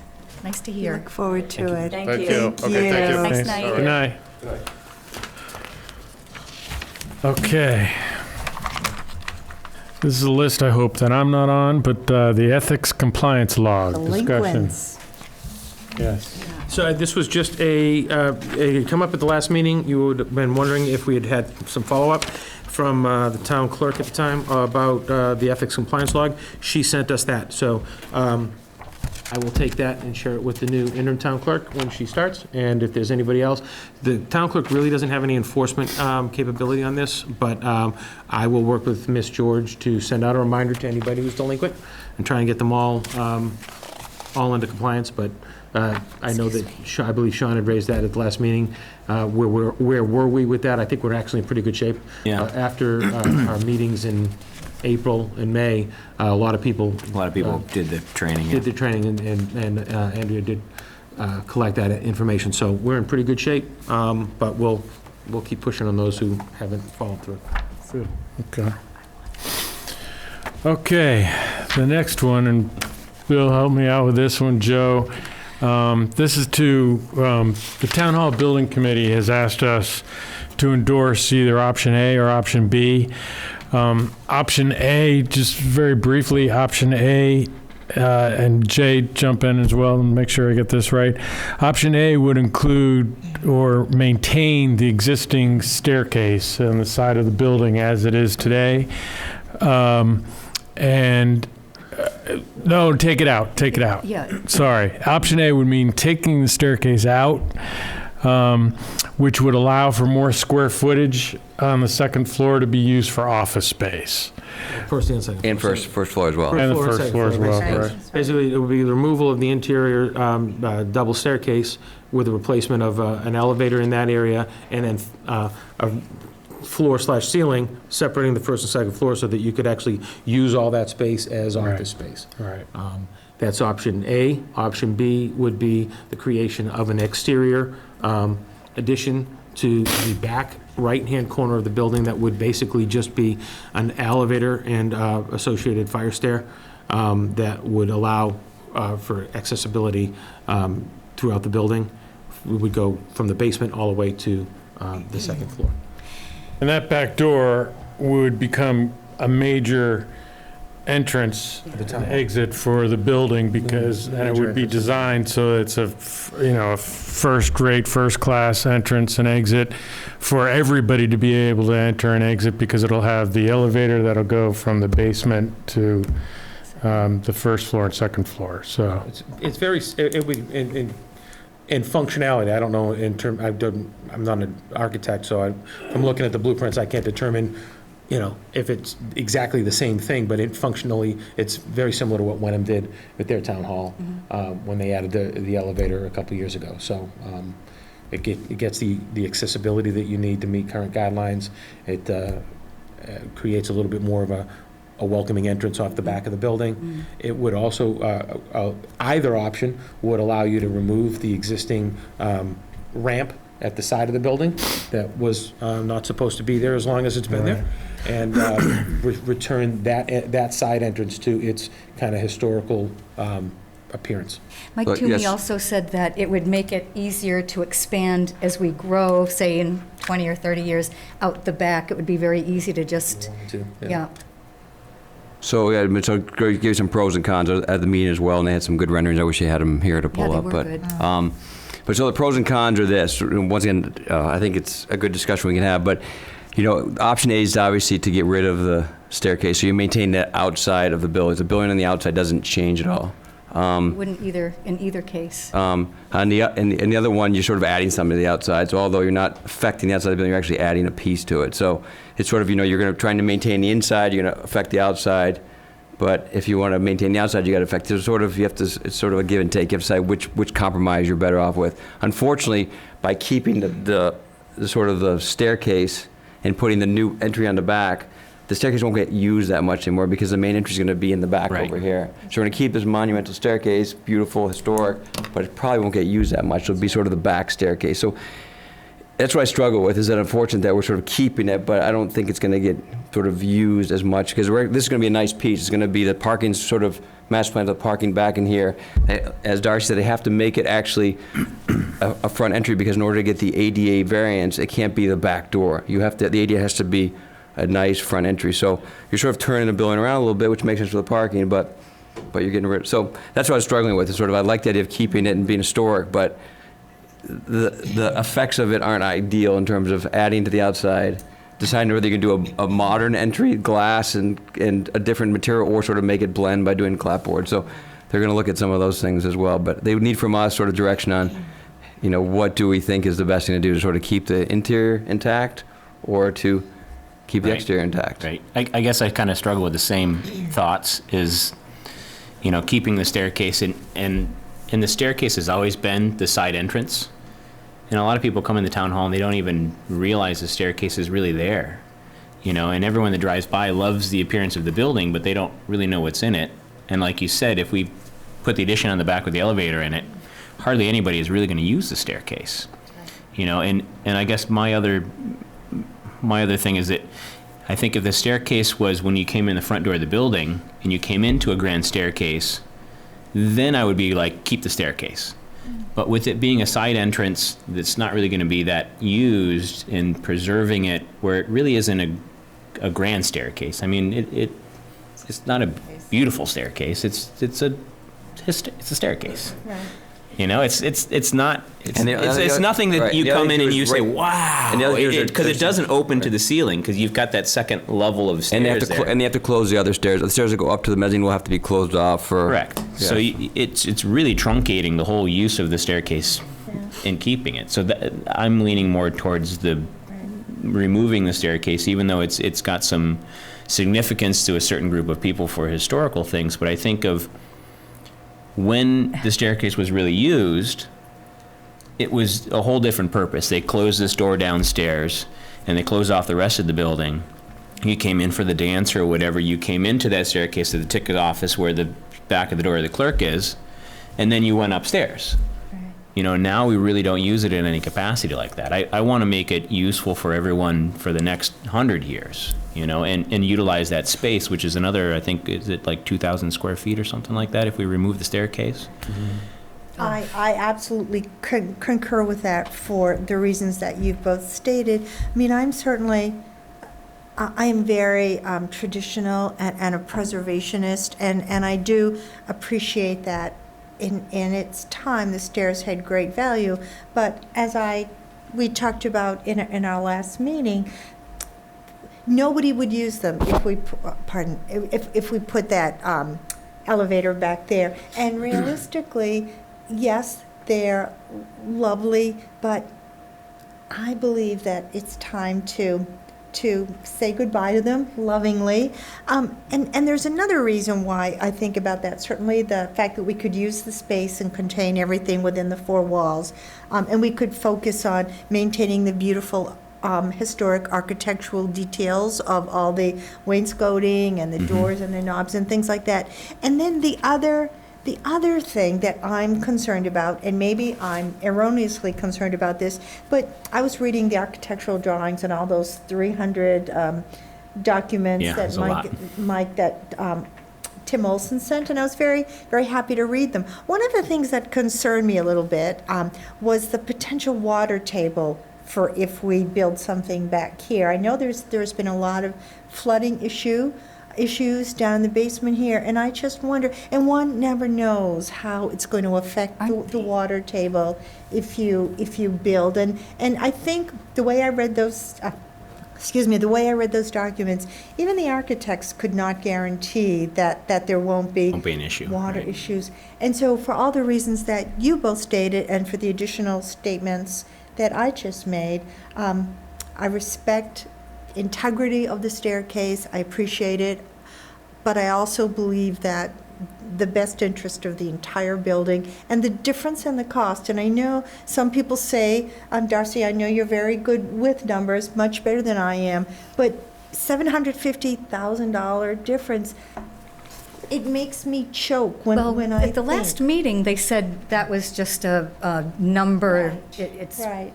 But the fact that they have to build another structure, it just doesn't seem to me a reasonable use of taxpayer money. And for all of those reasons, I would vote for option A. Well, the CPC would probably be able to help us with the staircase. Is that right, Jay? And with also, if we go with option B, that would help us with the elevator because it's preserving the staircase. The CPC could pay for the addition, yes. Yeah. But it could also spend that money. It's going to on spend it option either way. too. Yeah. Right. One doesn't preclude the other, right? Yeah. Right. Yeah, I mean, I think, I'm both an architect and a contractor, right? So for the opinion of in terms of just risk assessment and fiscal responsibility, the biggest risk in any project is new construction, right? So site work, waterproofing, excavation, all that sort of stuff. So there is more risk when you go outside the building shell. So Right. it's just something to consider, sort Right, of. and plus at contingencies the last meeting, we even kind of pressed Ed because the Historic District Commission's really, their main concern is the envelope of the building, right, and preserving its character. And even though kind of Ed said in kind of a straw thing, well, we'll let you put the elevator on if we keep the staircase, that's just Ed's opinion, that's not the whole board's decision. We could run into a problem if we go with option A, keeping the staircase, that the Historic District Commission, as a board, decides we don't like you messing with the envelope of the building, and it's a National Historic building, and then we're in trouble. Yes, there was some discussion at the last meeting, and maybe you can comment on it, but let me just, is that what is on the registry? Is it the outside of the building or the inside of the building? So I don't know if we've sort of figured that out yet. I talked to Tim, and it's just the envelope. Just the envelope, yeah. The HTC voted for option B. Yep. They took So a did FinCom. vote, and we touched them a little bit when we appeared before them and said, look, we're putting an addition on the side. You're going to have to approve this addition. And they didn't see any problem with it. I mean, they haven't seen the drawings. I just saw the drawings the other day, and they haven't been published yet. And the architects have put 3 different things together, and you can mix and match them. And so there's a plan afoot to do a walkthrough of this building, hopefully next week, with the Historic District Commission and the architect to walk through the hallways and make sure they understand what's historic in this building and what isn't. Even though they don't have any authority over it, we've agreed that we would like their opinion on what they consider historic. And at the same time, we will show them the elevation drawings and the sketches that we put together for the additions. But they didn't think they were going to have a problem. The people we've talked to, including the executive director of the Community Preservation Coalition, said that it's very common to put additions on for elevators and stairs in order so you don't rip apart the center of the building for an elevator. So the FinCom voted for option B as well, unanimously. So Jay, just to remind us, the FinCom voted for option B, the HDC voted for option B. Yep. Was there anyone else that you heard from? Any other committees? No, well, we heard from the chair of the Historical Society, Ray Whipple. Yeah. And he said that his feeling was it's time for the stairs to go. He didn't have a problem with it. Okay. But Jack Hawk, he was going with option A. Jack Hawk said that the stairs could go. But the only 2 committees that have actually voted was the HDC and the FinCom. So let me ask you this then. Who is, I mean, once again, this is a straw vote we're giving tonight? Well, that's what we wanted. Well, that's the question. I think the Town Hall Building Committee was asking you guys for some. Yeah, but I mean, so what happens now? They Fortunately, I don't now that they might have, if we vote the other way, which I'm not sure we will, we won't, but now you have different opinions. How does that help the situation at the end of the day? They still got to make a decision, right? Yeah. What's that? They still have to make a decision. It's still a tough decision, so.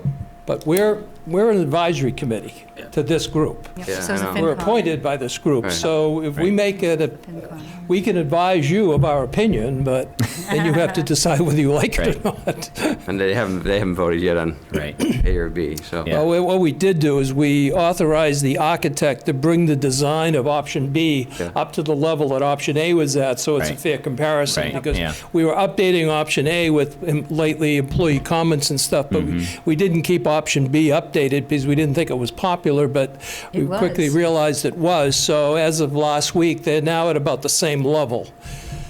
And I think the chair, Mike Toomey's in the process of developing some poster-sized drawings so you can look at what an updated design looks like. Yeah. I mean, I guess for me, I'm saying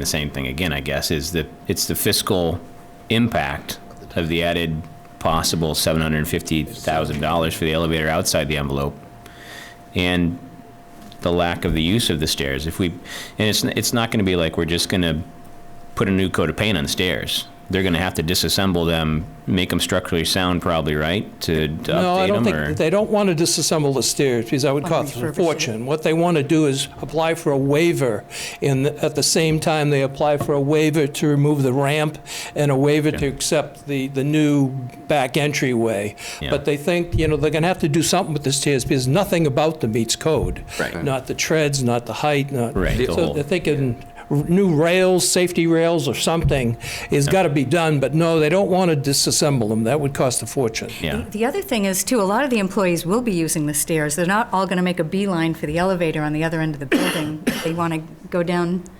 There'll still be 2 sets of stairs, right? Yeah.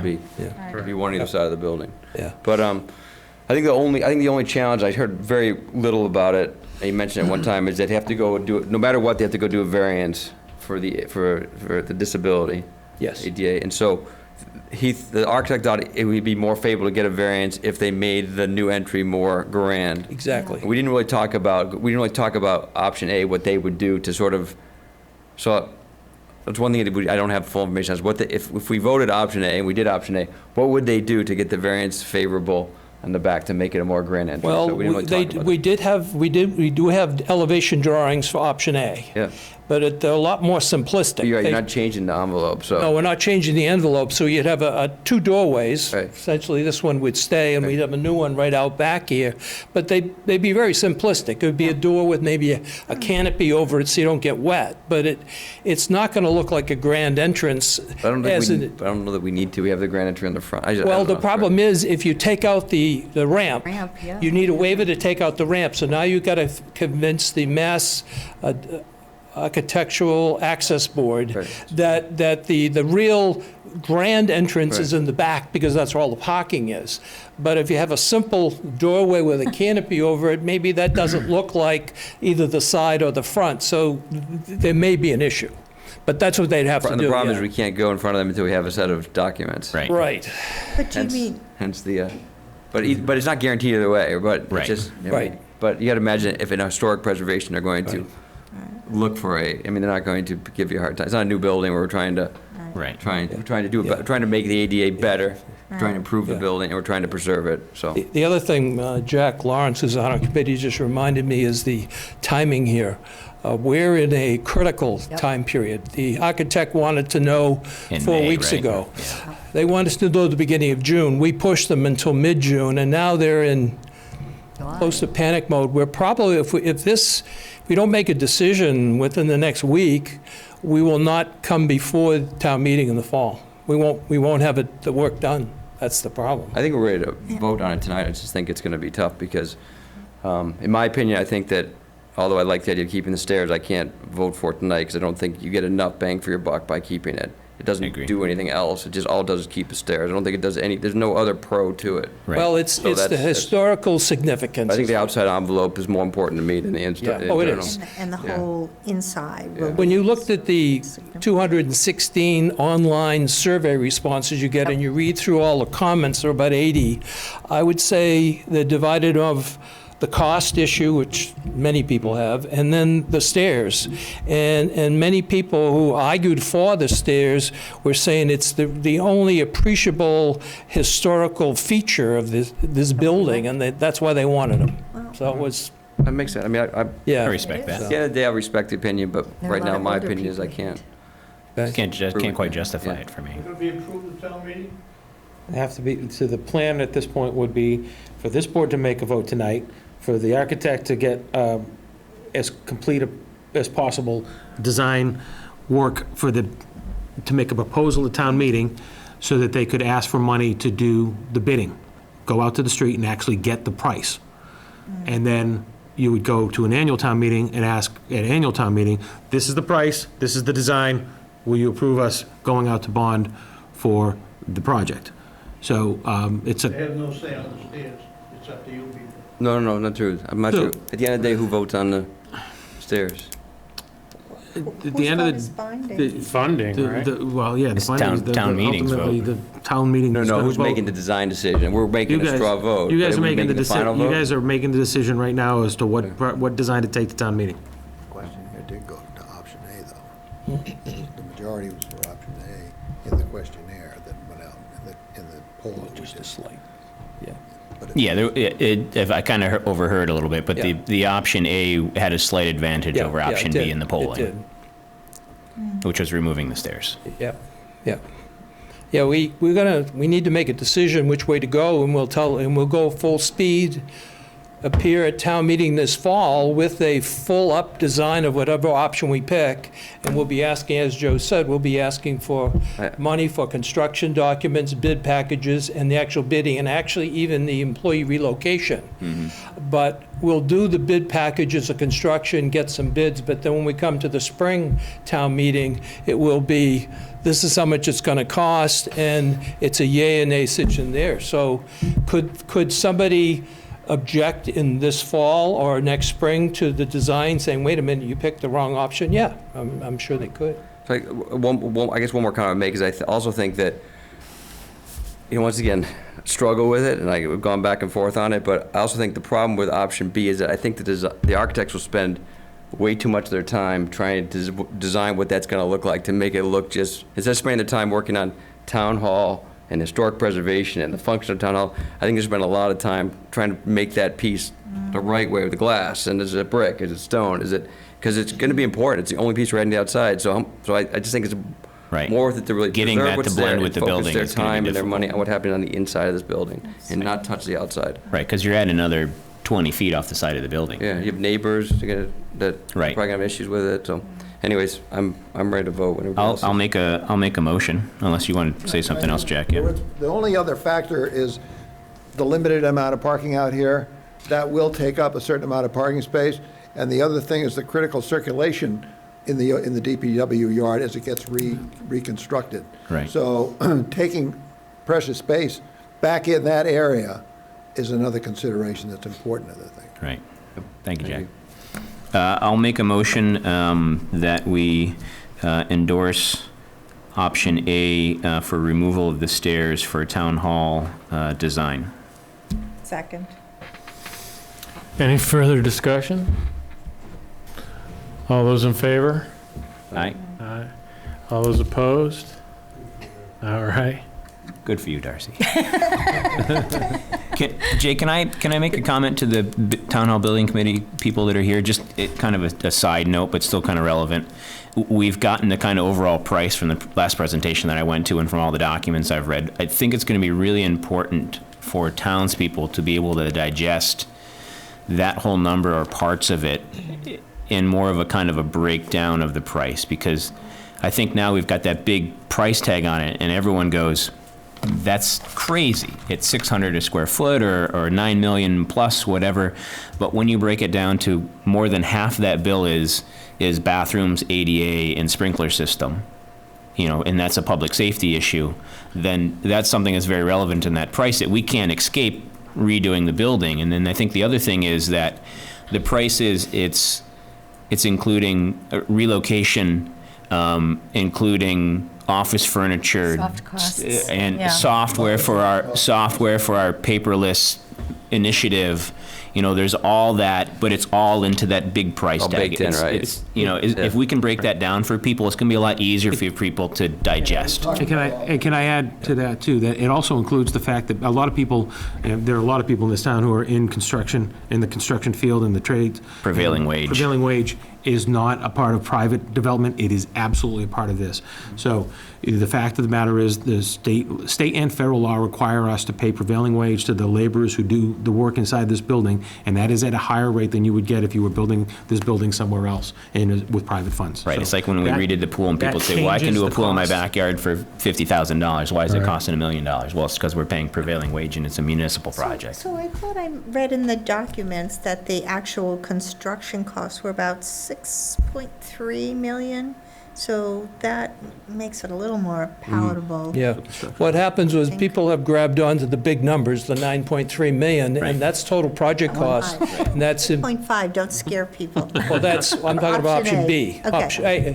Option A was 8.5, but that includes, as Joe and others have said, it's employee relocation, furniture, AV, and whatever. And yeah, what I have stated in our committee more than once is that we've got to get away from dividing up the total project cost in dollars per square foot, because it doesn't mean anything. Right, it doesn't Because mean it compares all these irrelevant things. So I said, if we're going to talk about dollars per square foot, it can only be for the construction, because people, you recognize that, and other people you talk to in the building industry, they know what that means. Right. But total project cost doesn't mean anything in our case, because it has all these oddball, non-construction costs in it. So yeah, we need to do a better job, and yes, we need to sort it out a little bit. Yeah.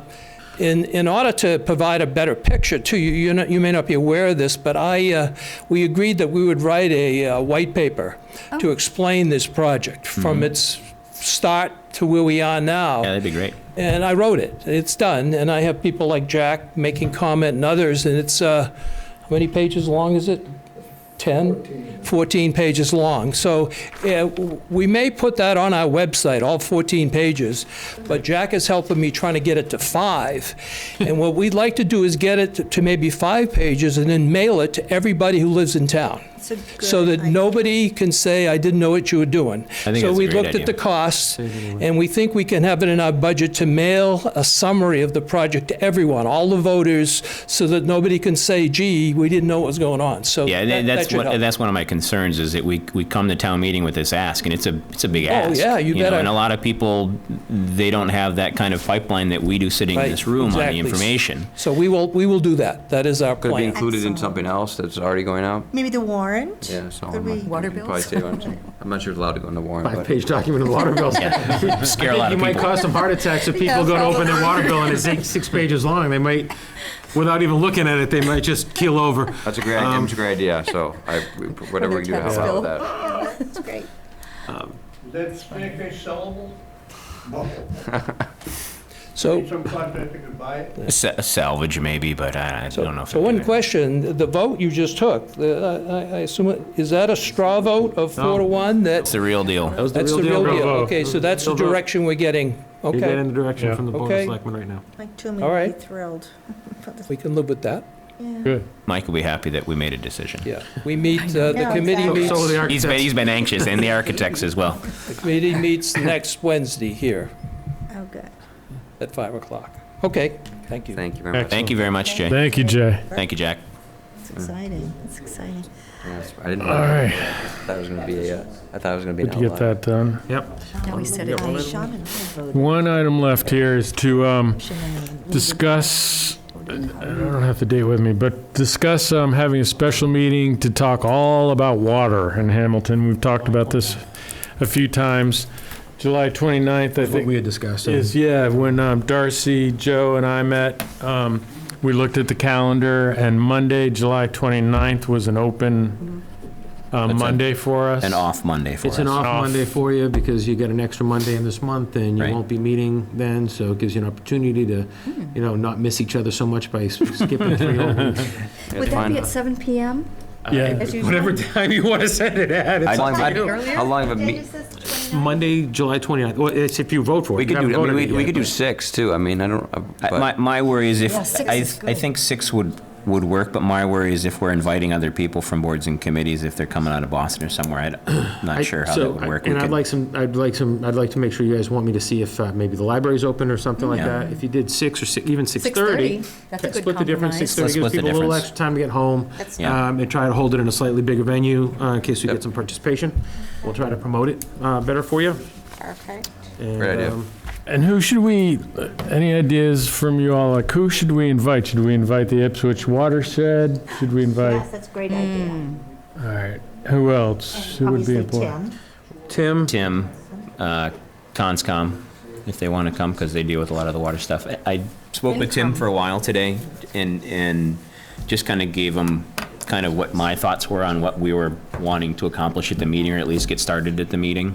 Yeah, And so I kind of shared with him, hopefully we're all on the same page, was kind of a where we were, where we're at, where we're going kind of stuff, And I think that talk about our current water treatment facility and what its lifetime is and what the improvements will be and how we're doing with what's going on right now.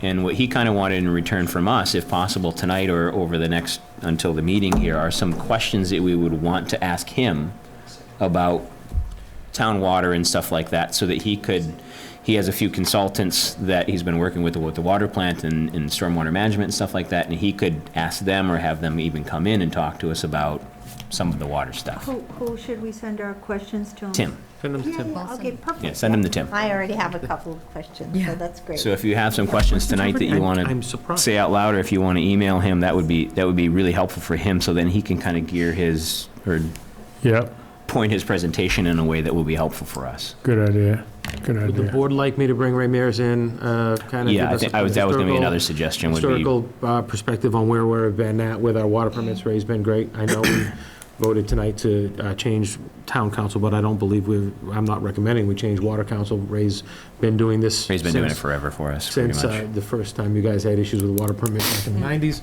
So Tim and I met with him, and he's kind of got a really encyclopedic knowledge of everything to that's do with great. our water. Are we having any engineers will be represented at the? I'll ask Tim which of our engineers might be good to have there. We got some probably, technical reference there. Actually, Vicki Too bad they Missoni have- is a water engineer. Our energy manager, that's her expertise.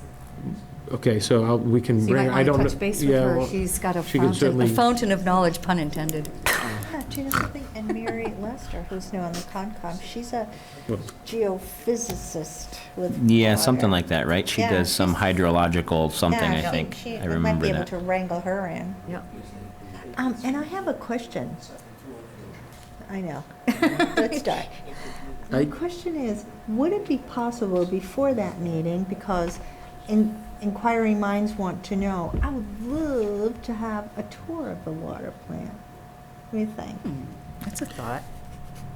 Or for interested, Parties, right? for interested speaking of- BOS members. I don't know how many, you're meaning yourselves, right? You're not meaning like we have Before a the public meeting, you're tour? talking about. Yes. Yeah, we're not meaning having a public tour. of the Before a water. tour of the selectmen before Right, the so, meeting. so that we would It's a understand. lot of people, I don't want to just No, we open don't- it we up don't- to I don't need to go. Please. I've been there a bunch of Yeah. times, so. See, I have a- It's not It's not appropriate for the public to go through, but I think we could go through it. Okay. Yeah. For, And speaking of water plant, I'm sure Dave Dolan would want to be here too, Oh, to speak that's to right. the water Oh, yeah. plant. Yeah. Make him, He's the most important guy in that building. The operator, yeah. he and Brian, yeah. yeah. Okay, I'll circle back to you with that. Tim and Dave would entertain you anytime you want it, but if you want to do it as a tour with multiple members, we can try to. Just have to off post your it if time. more than 3 of us go. Yeah. Sure, that's great. And then I guess any other information from you, Joe, if there's any movement with Beverly or Manchester, or even just a current state of Yeah. where we are and whether it's going anywhere or not, and et cetera. So it's kind of 3, kind of big picture, what Hamilton is topographically and why we are where we are with water. And then there's the actual operation of the plant and those issues. And then the future, kind of potential. Yeah. I think the future is kind of one of the bigger ones for most of us, and I think that's why Rosie brought it up too, is that, we've got, Hamilton is going to keep developing. There'll be more houses and whatnot moving into Hamilton, and there's always concern of, do we have enough water to handle that? Right. Or how do we limit it? How do we maximize? How do we minimize? All that kind of stuff. I think that Every will- development comes up, it's a watershed, whether it's a 40B, whether it's a farm, whether it's Right. whatever it is. It's a- Right. And it would be nice to know Yeah. where we are in all that. Whether it's a water ban issue, Right, conservation. right, and another issue is the water ban. A lot of people have asked us, why is there a water ban if there's, and there's just, that's part of our water permitting, is that there's an annual water ban. It's part of the contractor permit, so it's just the way it is. And it's not something that Should be scared about we're it. enforcing, it's the contract that's enforcing it with the water. Right, exactly. Good, And I okay. remember when Hamilton tried to ignore that in 2009, it was a very unpleasant outcome of that. So they're pretty serious about water allocation, so it'd be interesting to really look at all the issues. Great. All right, if you think of anybody else that should be invited, let us know. Great. All right, excellent. So do we need to vote on July 29th at 6:30? I make a motion that we, on July 29th at 6:30 PM, have a special meeting and invite those affected or interested to discuss Hamilton water. Second. Any further discussion? All those in favor? Aye. Aye, great. Excellent, thank you. Okay, and then finally, consideration for topics for discussion for future Board of Selectmen meetings. We have a good list. I'm going to add one thing that was in our packets, but we didn't talk about tonight, the extension for Gordon Task Okay. Force. Yep. What- Oh, right. You want to have that as an agenda item? No, I would say just as a Consent consent agenda item. And then also consent agenda item would be, hopefully we can track down the rest of the people to be appointed for our next meeting as well. You have a list of questions for I'd asked for sort of a joint meeting with Wenham, and I don't think we've followed up those questions, so maybe just, by next meeting, we maybe send Joe a list of the topics, and we vote on what those topics should be. Right, because I think what we kind of heard back from the Wenham board was they're open to it, but they want to know what we're going to talk about. So maybe we have a discussion next time, to Bill's point, about what we would want to know or ask. And what's the responsibility of the school committee to do a joint meeting? I mean, obviously, we're going through a pretty important time with the school, with the superintendent, and as We really do one joint meeting with them a year. It's just their budget reveal, basically. We have 1 or 2 a year, maybe. I have been contacted by the new interim? Well, the person in her office, the administrative assistant in her office, to schedule something for me for August 10th. I was surprised that she's looking that far out, but I believe I'm going to tell her yes. I got to look and make sure that that date works on my calendar, but she wants to sit down and get to know me, so. And there's been a new, just to fill you in, if you missed the news or people at home missed the news, Wenham has voted to offer their town administrative position to Anthony Insaldi, who's currently assistant in, begins with an L, Littleton, I believe, is that right? I think Littleton, yeah. And so I've already reached out to Anthony to say congratulations and let's grab coffee after you sign your contract. So hopefully we'll Starts the next month or something, right? If they get it all figured out. They get it all figured out, yeah. All right. Lots of changes. Yes, sir. Okay. Anyone else have anything to add? Entertain a motion to adjourn? Second. Absolutely. Second? Second. All those in favor? Night. All right, excellent. All right, Thank you. all have a Moving to cemetery deed here.